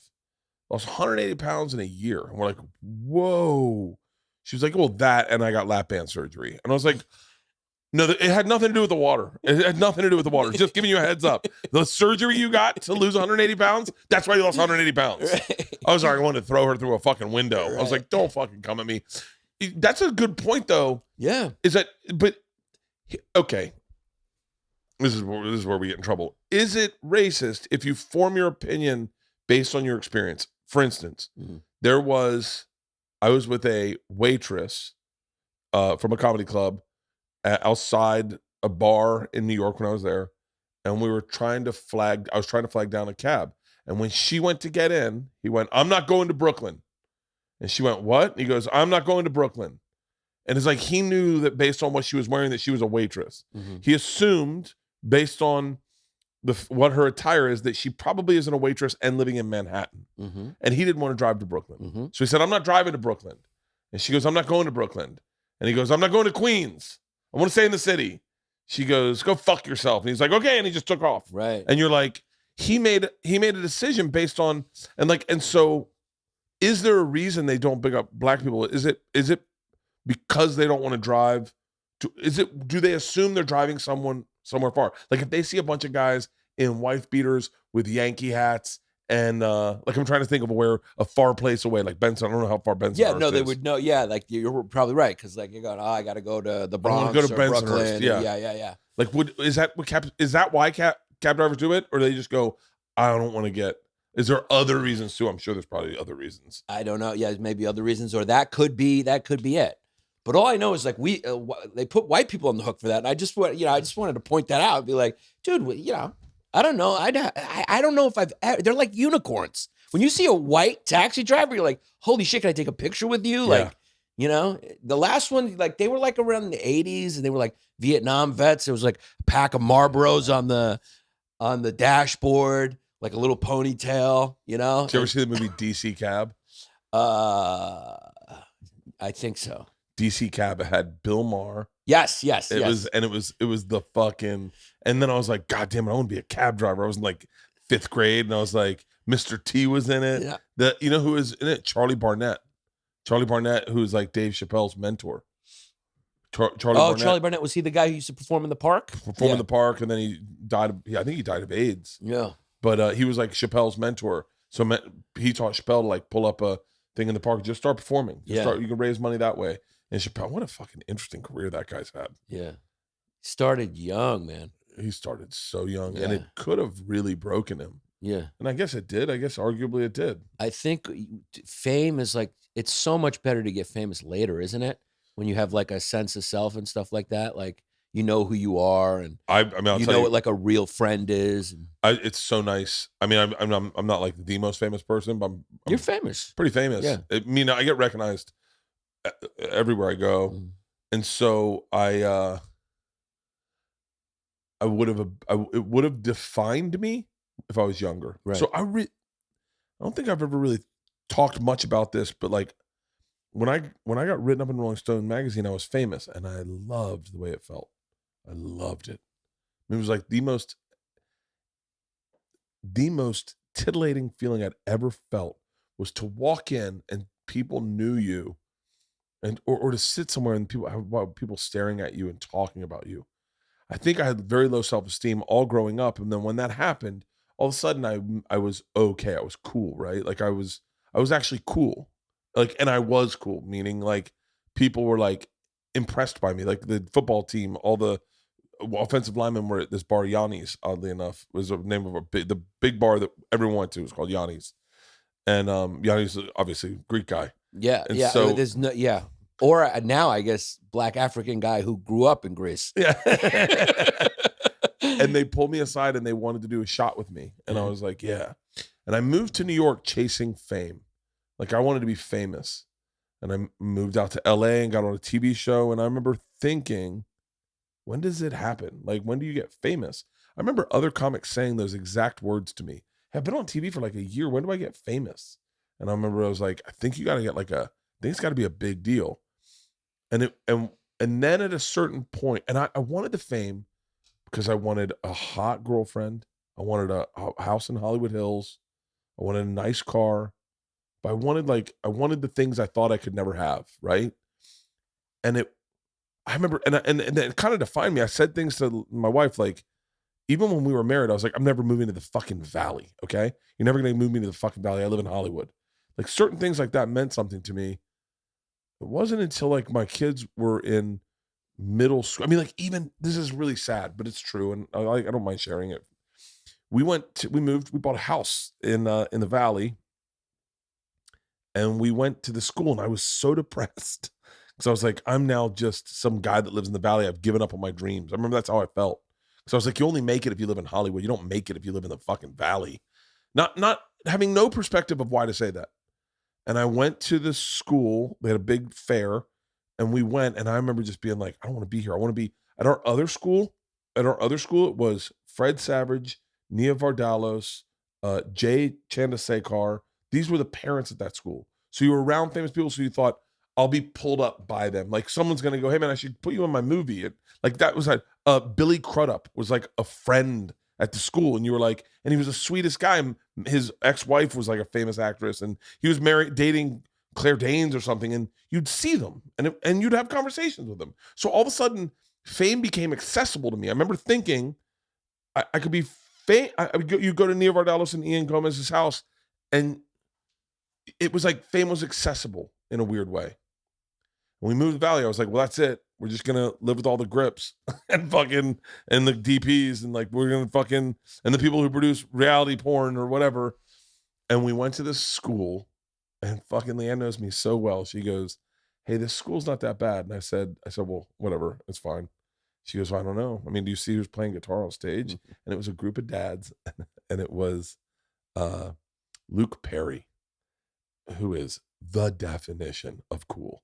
If you're asking me from a kid who grew up in that era where 90210s, and he was on stage playing guitar with these dads, and they were regular dads, and he was laughing and smiling with them, and I was like, Luke Perry is hanging out with regular people? Like he just, and I remember he came over and he said hi, and we had just gotten a dog, and he loved our dog. We have bull mastiffs. He would just stop and talk about our dog with Leanne or myself. He was like the nicest guy. And he lived down the street. He had a house for his family, was divorced, but down the street from us. And I remember thinking to myself that night over a bottle of wine in my backyard, talking to my dad, and I was like, if this neighborhood's good enough for Luke Perry, it's definitely good enough for me. Like you could get famous living here. But fame was so important. Travel Channel, I was on Travel Channel. And then it wasn't until I remember doing Rogan where I said something about fame, and Rogan kind of called me on it. And he was like, what the fuck are you talking about fame? You don't want to be fucking famous, dude. Trust me. This coming from the most famous human being in the world right now. Yeah. And then I stopped giving a fuck about it entirely. So he got through to you with what he said? Well, he said, I remember saying something to him. I said something to him and Bill one time backstage at the Comedy Store. I said something about fame and my TV show and whatever. And they both were like, huh? And they're like, hey man, you're just a comic. You realize that, right? Like, what do you think you're in this for? And I was like, what? And they're like, oh, very candidly, Bert, your TV show sucks. And I was like, what? And they're like, yeah, I mean, it's not good. That's what I love about comics. Yeah. They're like, it sucks. And they're like, your podcast is good, but you don't focus on it. And Rogan's like, and you don't focus on the road. You don't focus on stand-up. You're never at the store. Like, you're not working hard enough. And I was like, yeah, but I'm doing I have 2 television shows, and I have a deal at NBC. And they were like, hey man, just so you know, like you're not gonna get like successful by doing that shit. Like no one. They were like, I mean, they were like so honest. They were like, you're not attractive. Like you're not like a good-looking guy. Like you're just like a regular guy. You're a comic. You're funny.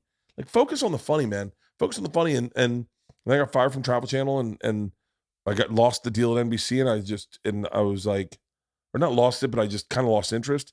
And it wasn't until like I really focused on podcasting and was like, I'll never do TV again or anything, and then all of a sudden one day you're famous, and you're like I remember being with Ari and Tom at a game. It was when the Machine story went viral. And I remember we went to a national championship game, me and Ari and Tom, and they're like, what fucking happened to you? And like, I was getting recognized every 5 steps. They're like, oh, the Machine. And I was like, what's up?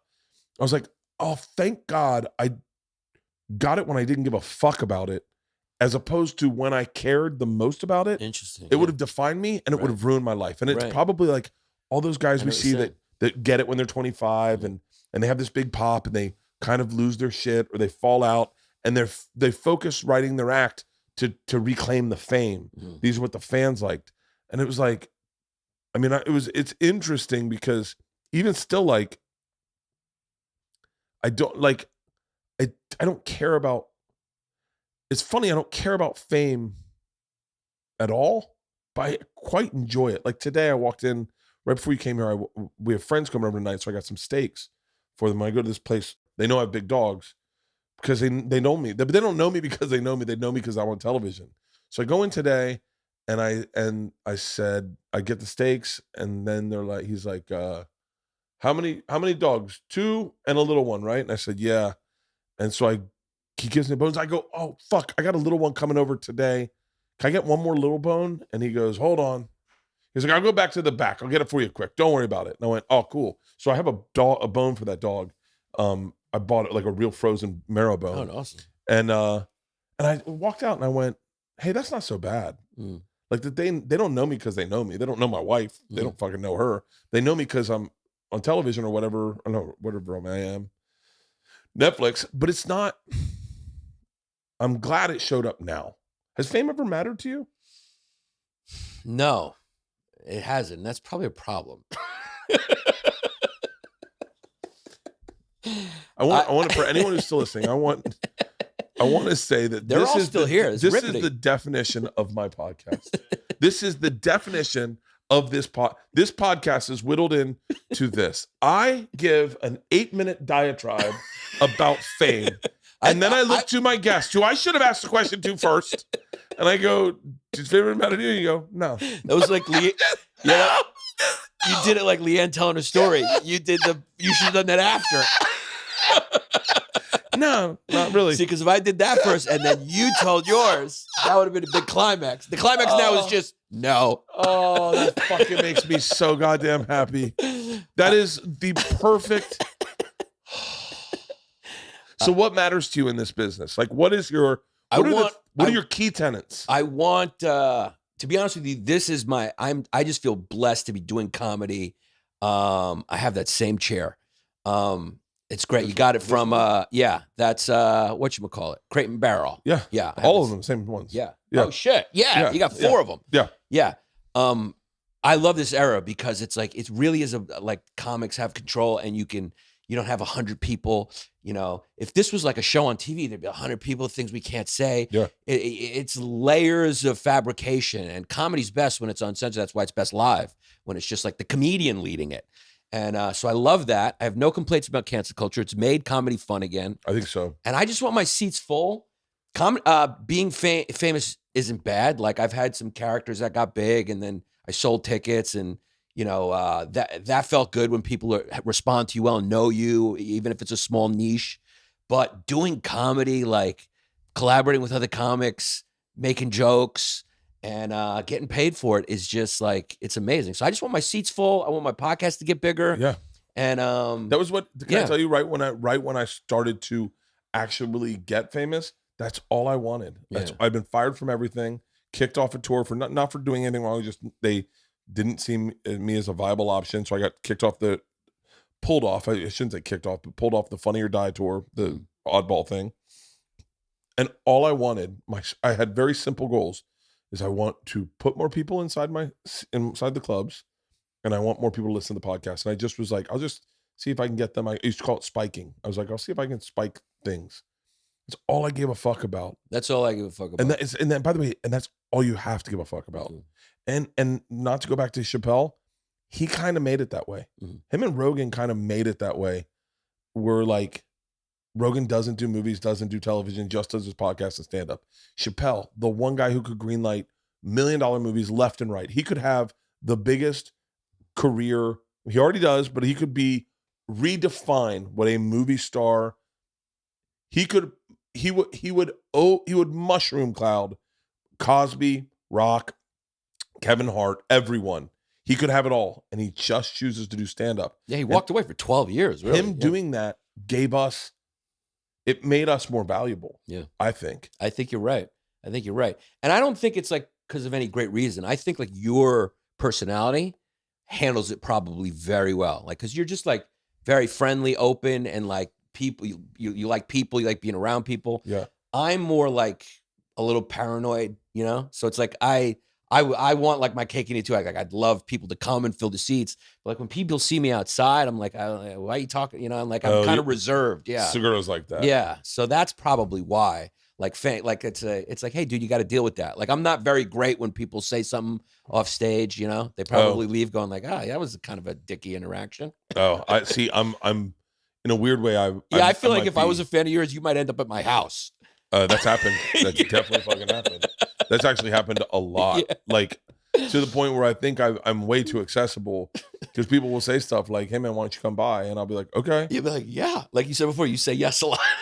He was pouring shots on the street this weekend with like because it was this dude's birthday, and you're like, go get me a tequila bottle. And there's like a crowd of people around. You're just pouring shots for everyone. Was I really? Yeah, in Portland. That brings joy to people. Where were we? Portland. Oh yeah. Yeah. One of my favorite things in the world to do is, and it's so funny because there is a fine line between like I would want people to know this because it is fun, but there's the beauty of doing it and not sharing it is actually who I am. Like I was never a guy to be like, to tell you a story of something I did. It wasn't until I got a stand up and I saw people doing that, like self-promoting. And I was very uncomfortable with it for a long time. And it wasn't until I got on Travel Channel that I got comfortable self-promoting.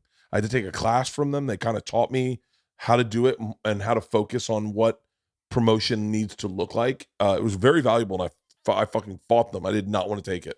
I was like, I'm a comedian. I'm real. I want to be who I am. And they're like, we think you should take this class. Took it in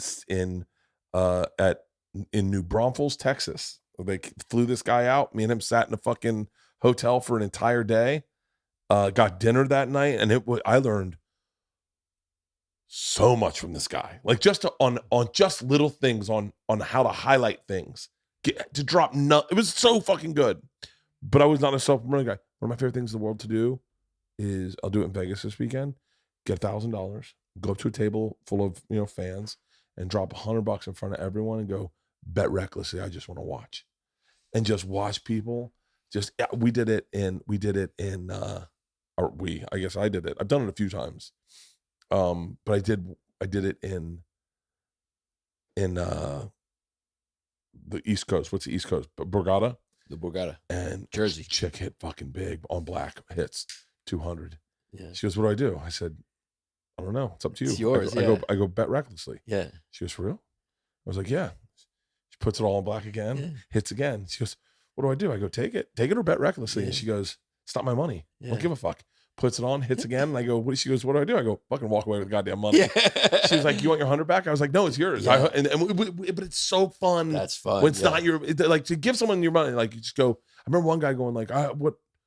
And he's like putting 5. I go, fuck that. Put 100 on a number. Yeah. Walk away a fucking champion. I think the companies know that too. I have a podcast on BetMGM Unleashed, and they do that they'll give you $1,000 or like $100. Yeah. And say, bet it. And that gets you in. I think that's how he gets them in. Oh, let me tell you something. It's like I remember hearing one time they were like, John Daly's at a table. Man, I searched for that motherfucker all day long. The golfer, I wanted to bet next to John Daly. I wanted to sit next to John Daly, maybe say, hey man, how you doing? Big fan. He's like, oh, thanks. Just those little moments. Yeah. So what do you think? What did you learn the most in that class? Was it like little moments to emphasize? It was, because I kind of got that nugget out of what you were saying. It was little moments to emphasize. And that sounded like an example of that. I'll give you a perfect example. I can do. He taught me 3 of things I had done and how to tell them, and one of them was a backyard slingshot in Provo, Utah. We go to a Mormon compound. These are all things that are very important to the story. I'll tell you the story, and then I'll tell you the thing. We go to a Mormon compound. The Pope family, they do microloans in Africa. Mormon, great people. We go into the backyard. They have 2 telephone poles, 100 feet in the air, and over the top, they have bungee cords. They throw a rope over it. They pull it down. They put you in a climbing harness attached to these bungee cords, sit you on the back of an ATV, take off at 35 miles an hour until you can't hold on anymore, and you slingshot at 85 miles an hour back and forth and almost drag. Now, here, and then I would go in, so I'm about to do it, and I tell you, and the guy says, how much do you weigh? And I say, I don't know, 230. And he goes, could be close. I go, 250. Who fucking knows? I go, why? And he goes, well, you may end up slingshotting into those rocks. Okay. So when I told the story, the guy said to me, I need details. I want details.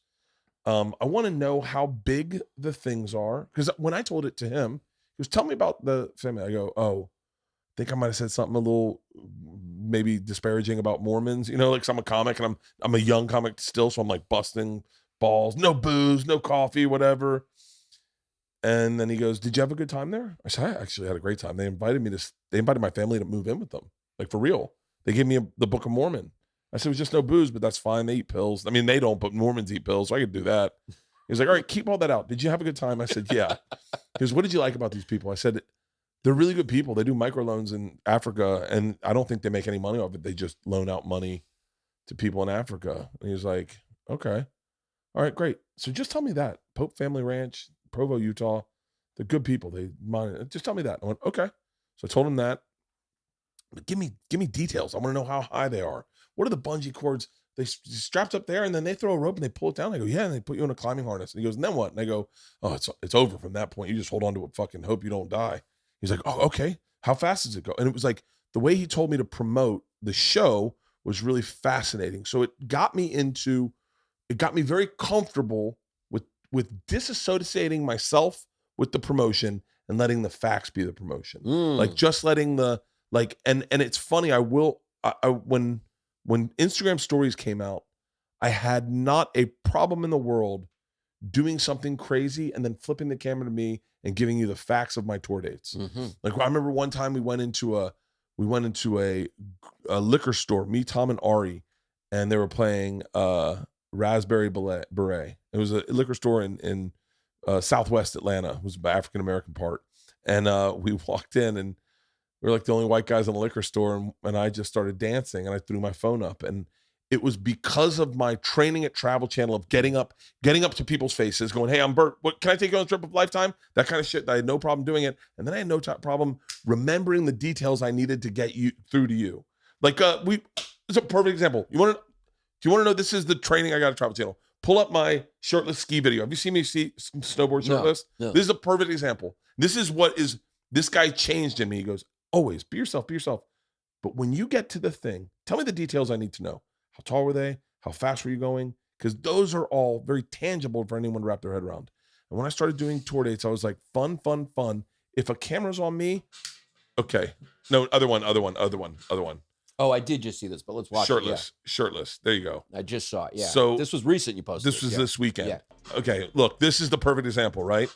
We're just fucking around. We're trying to ski to a bar. I rip my shirt off. We're snowboarding, and we knew these people at the bar, so I thought it would be fun to ski into the bar. I thought the video would be I ski into the bar, snowboard into the bar. There's a bar right here. Is it still open? They closed?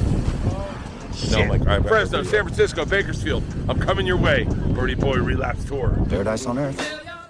And so immediately in my brain, I was like, the only detail I ever want is someone to come and see me do stand up. That's the only thing I ever fucking want. So the thing was, be fun. This, because I'm leaving a very important part.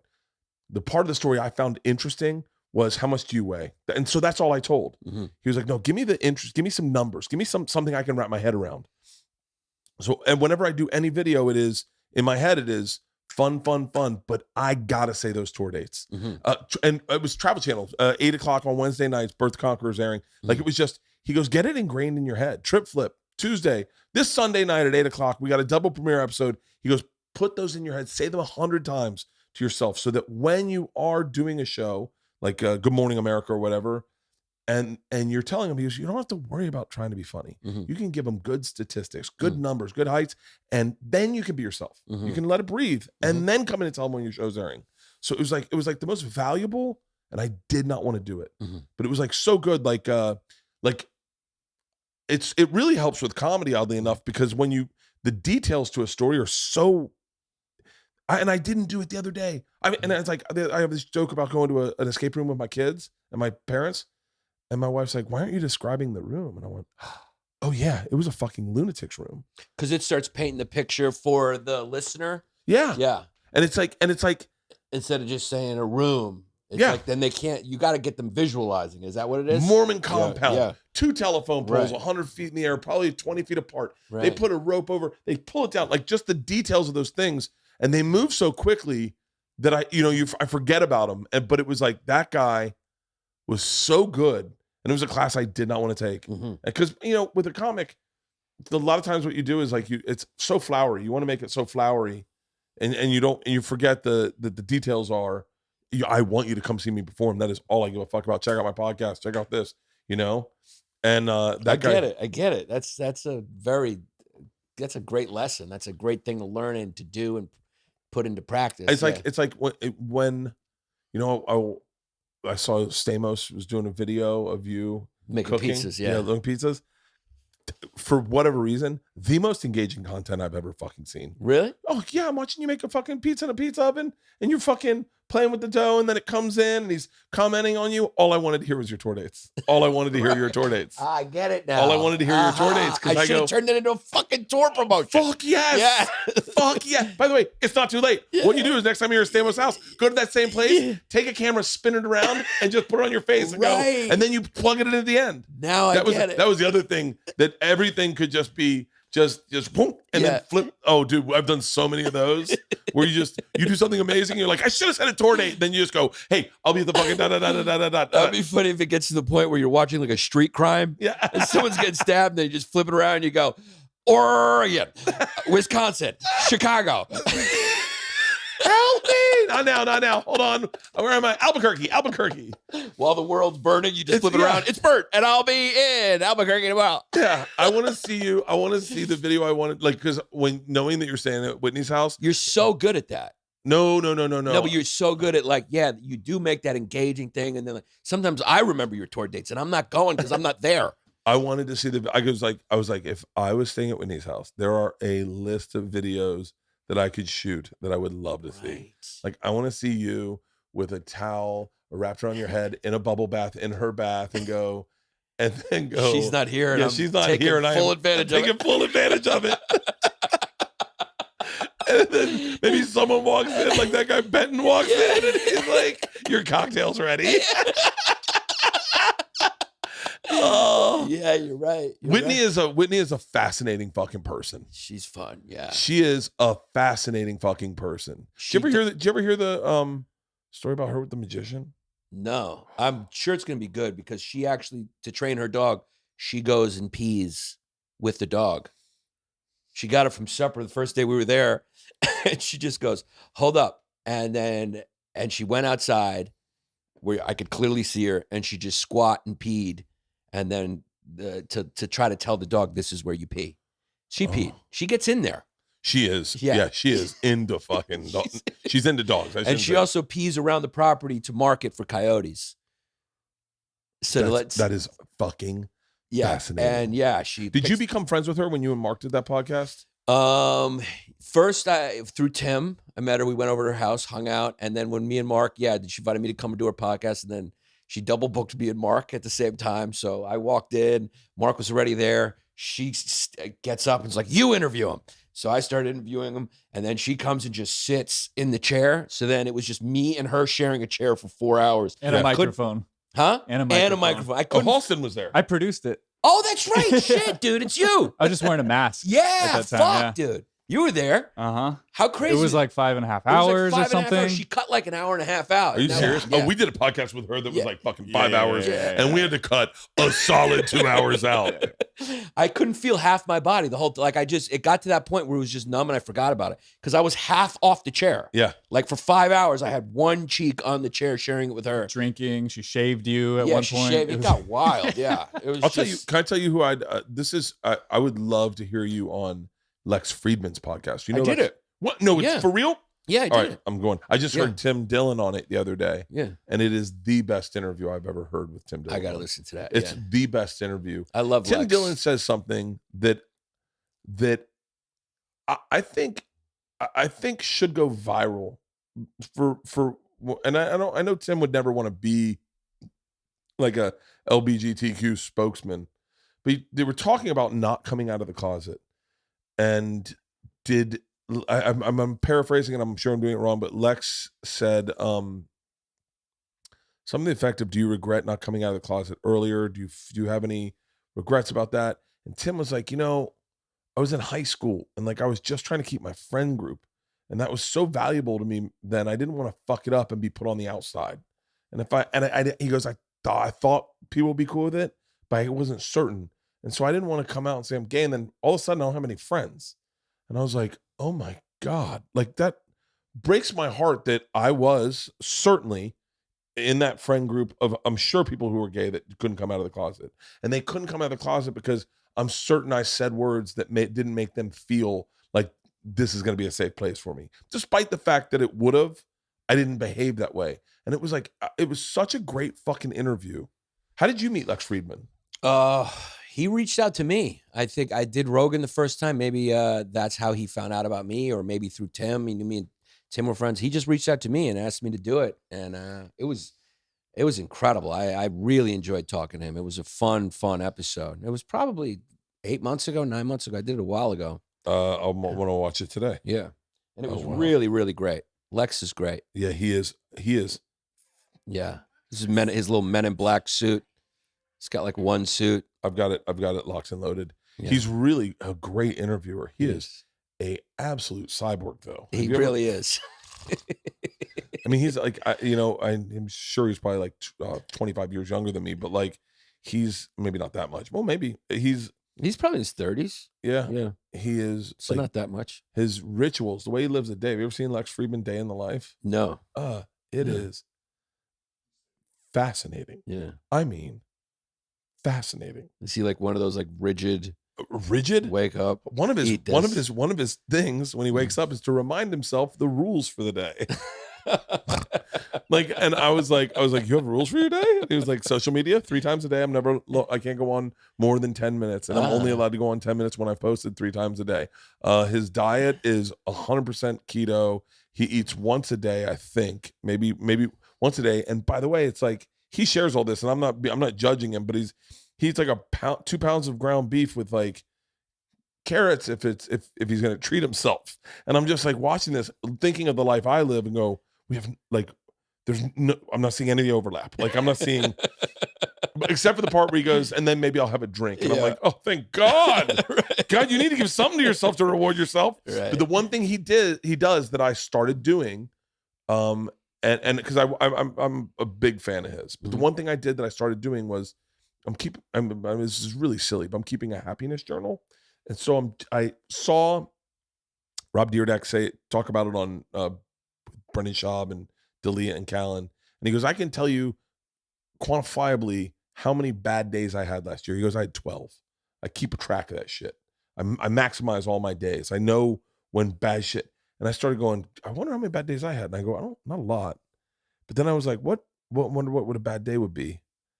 And I started highlighting and outlining things that make me happy and things that don't make me so happy. Even though I like them, they don't make me happy.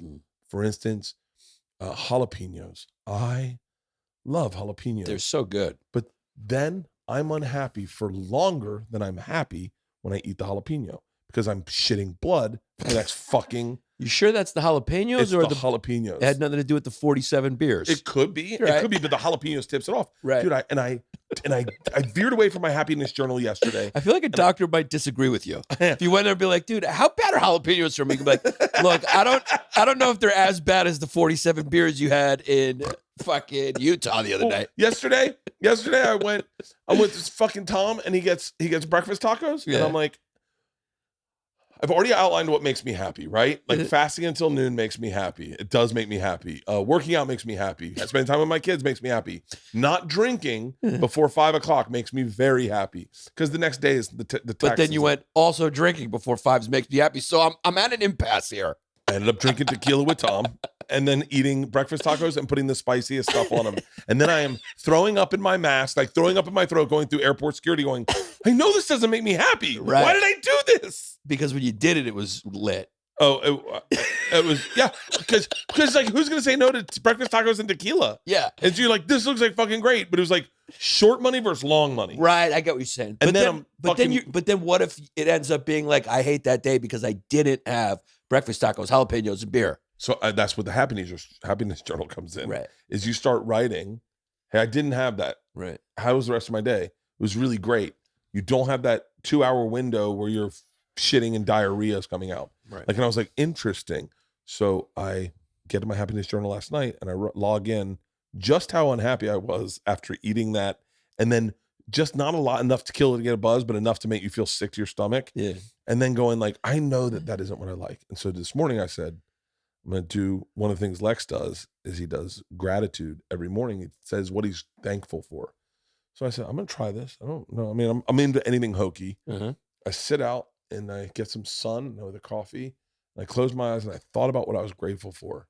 It's a big list. I'm grateful for a lot of shit. And I felt really good. And I thought, I want to make someone grateful for me.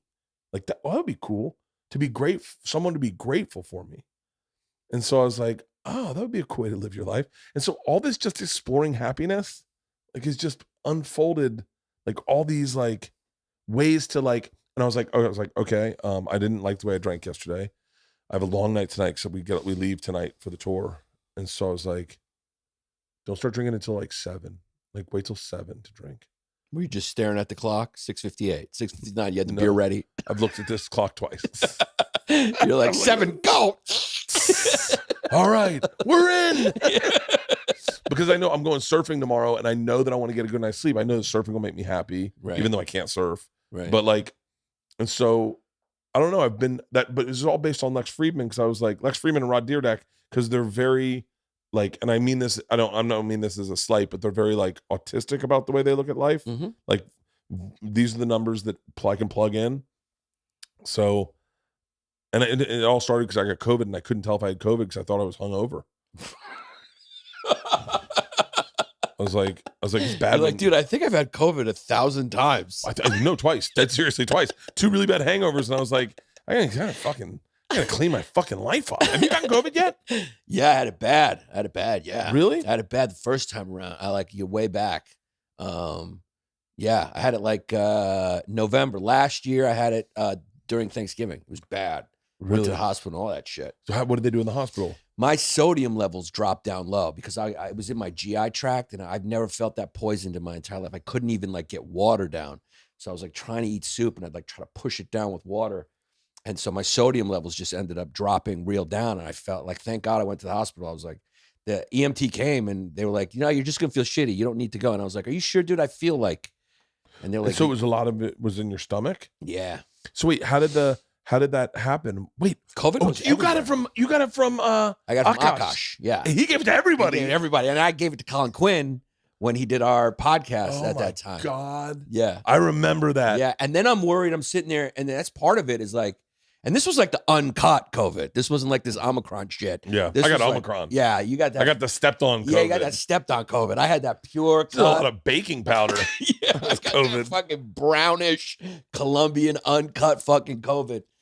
And part of it is you start, first of all, you can't sleep because of the fucking pain and all these body aches. And then you start like, the COVID just goes in your brain. It goes in all your fucking organs. My liver enzymes were elevated. It's like inflamed. And then you start bugging out. And then if you're worried or scared, it escalates it. So like I was worried I was going to kill Colin Quinn because I found out he got it. Yeah. And I'm like, dude, yeah, I don't know if I could, you're just worried the whole time. And then I also was in the house with my baby. I have a newborn baby at the time who was 4 weeks old. So that was weird too. Like, am I going to see my baby again? Then your mind starts playing tricks on you. Like, am I going to die? And then I'm like, I'm not going to see my fucking baby. I just had a baby. So my mind was just all over the fucking place. It was brutal. And so what was I've never heard of sodium levels. So did they just have to give you like an IV or something? Yeah, they gave me an IV and they check the blood every couple hours. And sodium levels come up. They just keep stabbing you and they just slowly, you can't bring it up too quick for whatever reason to shock your body. So they gradually brought them back up. Wow. I remember the joke I made when I found out Akash gave it to you. Schultz, his producer, Alex. Yeah. I was like, man, Schultz is really trying to take over comedy. He's sending his incel to give everyone COVID. Just clean out the fucking, I'm going to clean out the cellar. I want all the spots. I mean, it was a joke, but I was like, dude, I'm bombing India. I'm figuring out a way to just bomb India to pay Akash back. I got to text him. He texted me about doing the podcast. He got a new special coming out, right? Yeah. I got to text him back. I think I did, but I get fucking... He's a great dude. You'll enjoy it. I get a kick out of him. I get a kick out of that podcast, Flagrant 2. Yeah. I get a kick out of that podcast. I just watched them with the 2 black dudes that I guess got in trouble for saying they don't fuck black women or something. Yeah. They were talking about preferences versus, I don't know. Yeah. And then Akash was like, I only fuck brown chicks. and then I was like, oh, interesting. Akash's wife she's a good looking woman. Yeah. And she's Indian too. And they had like a full Indian wedding with the elephants and all that. I saw it on social media. The Indians, they really go big. Dude, I can't tell you, all I fucked was white chicks. That's it. The one that I feel like got away, the one that I think that I find absolutely beautiful. Was Whitney Houston that day in the hospital? Whitney Houston's teeth looked amazing. The way you tell the story now after she died, she's like, and then she said she wanted to fuck me, and then I fucked her in the bathroom. And so she kissed me. No, no, Indian women. I came late to the game on Indian women because I only knew like one Indian chick in Florida, like that's it. And then I moved to New York, and the first one I met was like one of the hottest women I've ever seen. And then as I progressively would meet Indian women, I mean, I don't think I've run into. I'm just like, God damn it! I wish I had fucking. People sleep on the Indian women. Like, here's the deal. If you want to talk honestly, they have a martial arts of fucking the Kama Sutra.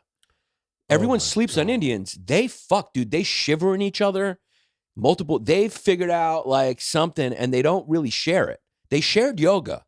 Like, yoga's everywhere, but like we need the Kama Sutra. Good. Padma Lakshmi. I'm fucking her name up. Padma.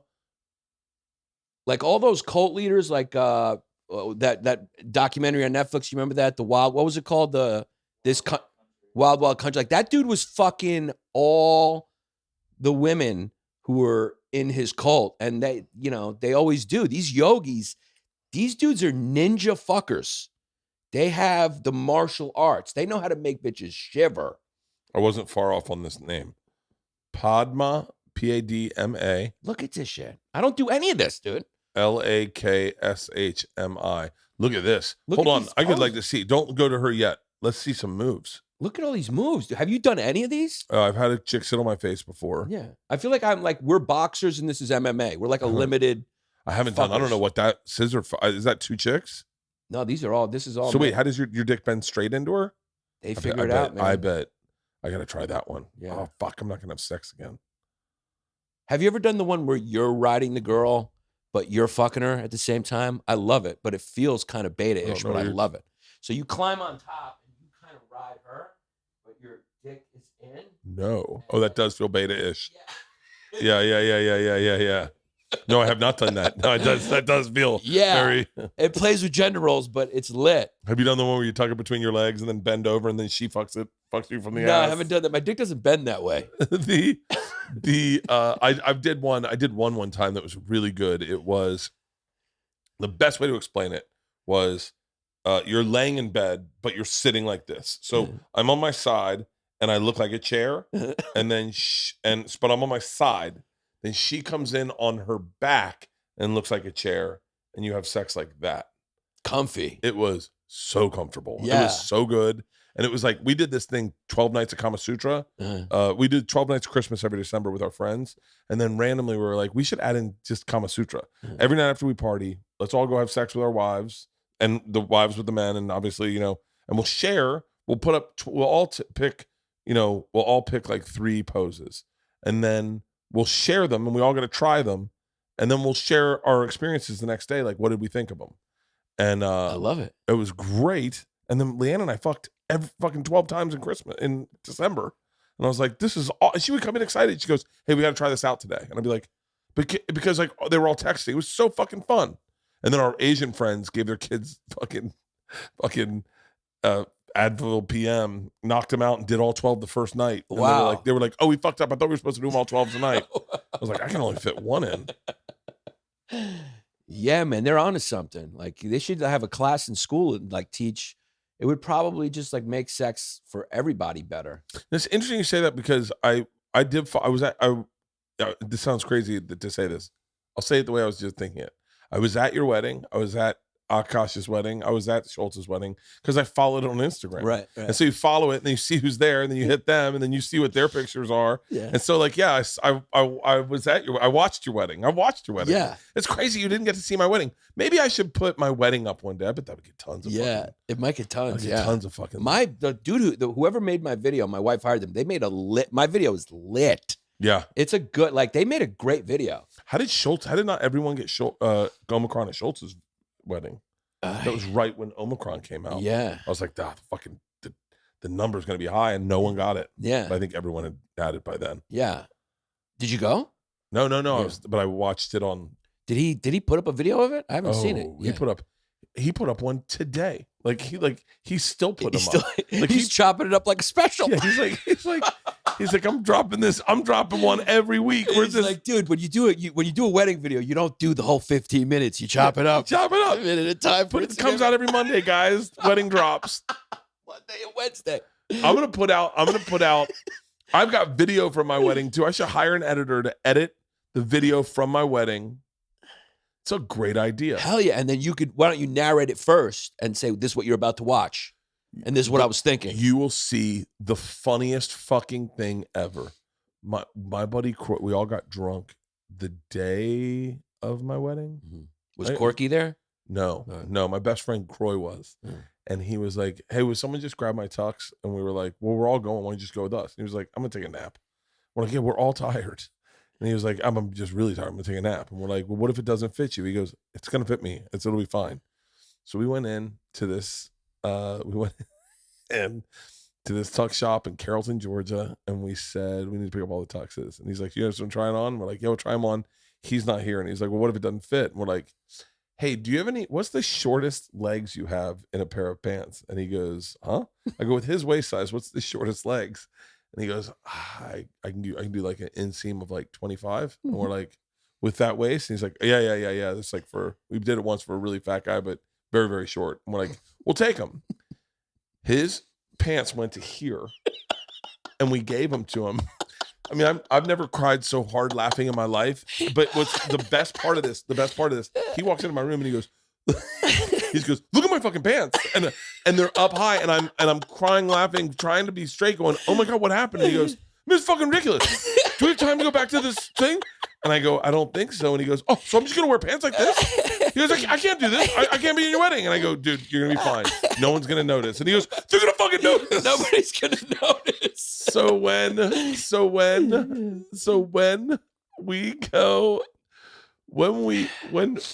my dad is in the front row, right? My dad is not a guy who fucking laughs often, but if he laughs, it turns into like, if you've ever seen videos of me laughing where I'm crying, that's what my dad does. Everyone's in for the wedding and we're off to the side and they go, time to enter in. And I walk in with my buddy Croy, my buddy Eddie.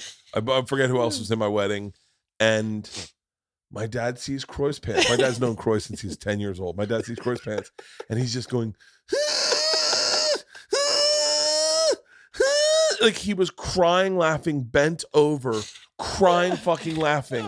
And I had someone shooting it on a GL2. This is a true story? It's a true story. My dad was crying. Watch it. I watch this. I'm going to call my dad. And my dad's going to go, that was the funniest fucking thing I wish I've I got the seen. tuxes for all my groomsmen that did some shit like that. It was the funniest fucking thing. And then we get to the after party and I say to him, hey man, we got your real pants. And he goes, hello, bud. Hey dad, how hard did you laugh when you saw Croy's pants at my wedding? Oh, I couldn't stop. I almost lost my breath. I was laughing so hard. The funniest thing I've ever seen. Well, I mean, some of our Christmases were pretty funny. Yeah. Yeah. He's on a podcast, I think. Yeah. It was the hardest I've ever fucking laughed. Hey, do you remember how many Asian families lived in North Point? Well, we lived next door to Mr. and Mrs. Chang. I said Wang. Nailed it. Yeah. It's always a good yes. guess. Wang, it's Chang. Okay, what were the ones there were Asian people directly across the street, correct? Wong or Wang? No, he was a Mormon. Oh, okay. What? A Lee? Right. He's a preacher. Could be a Lee. All right. All right. I love you guys. I'll talk to you later. Okay, bye. Bye. Yeah, that was the hardest, and I have video of it. I mean, the visual of it made me laugh. Just the whole. It is fucking. He just went out there. What was his like demeanor, knowing that you're like he was wearing those and your pops was laughing? And He had a very. He good just sense of owned humor. it. Did he just own it? The pants. He owned it, and then he was embarrassed at first, and then my dad started laughing, and then he started laughing. And he's no, my dad was a kid. And he goes, "Does it look that bad?" And my dad fucking went even harder. He was like,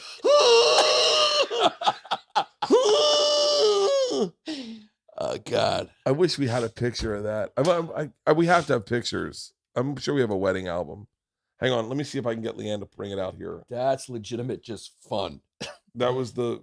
Let's see if I can get my old lady. Have you met my wife? No. I bet, like, you're right. I feel like I know her just from watching your stories. She's Oh. look at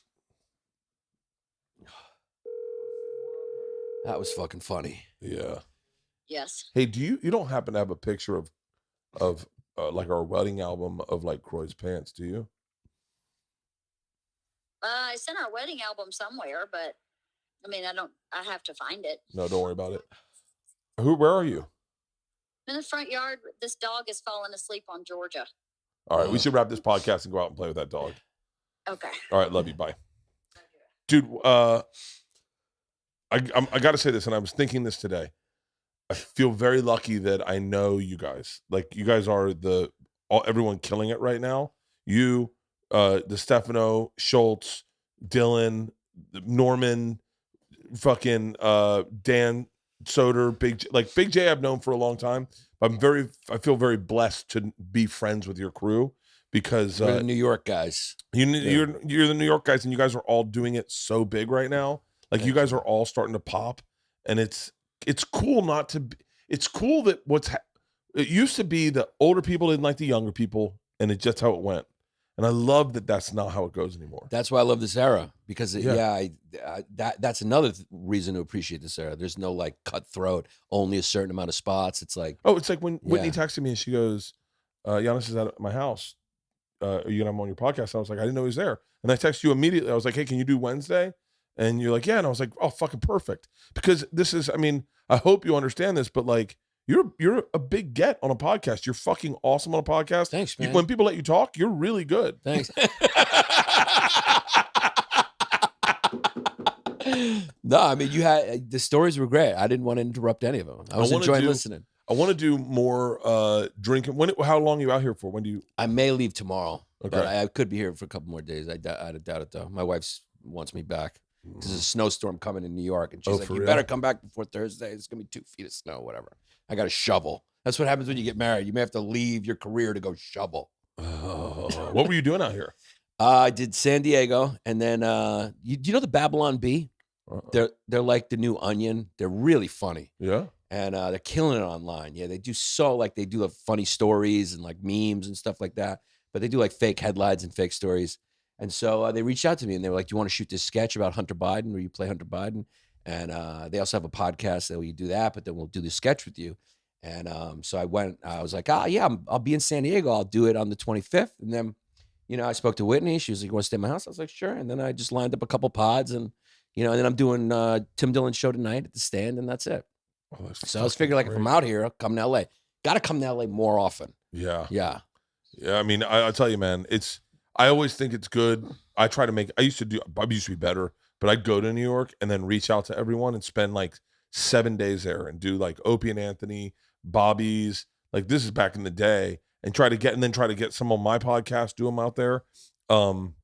But I got to tell you, man, open offer. If you ever, if there's a city ever want to do my podcast, if you ever want to come hop on the bus and do a weekend, it'd be fun as shit to have you, man. I'd love to come. It's funny. I'm always embarrassed. I saw your bus outside of the fucking Garden. Were you there? Yeah. Outside of the fights? Yeah, I was doing the Hulu Theater.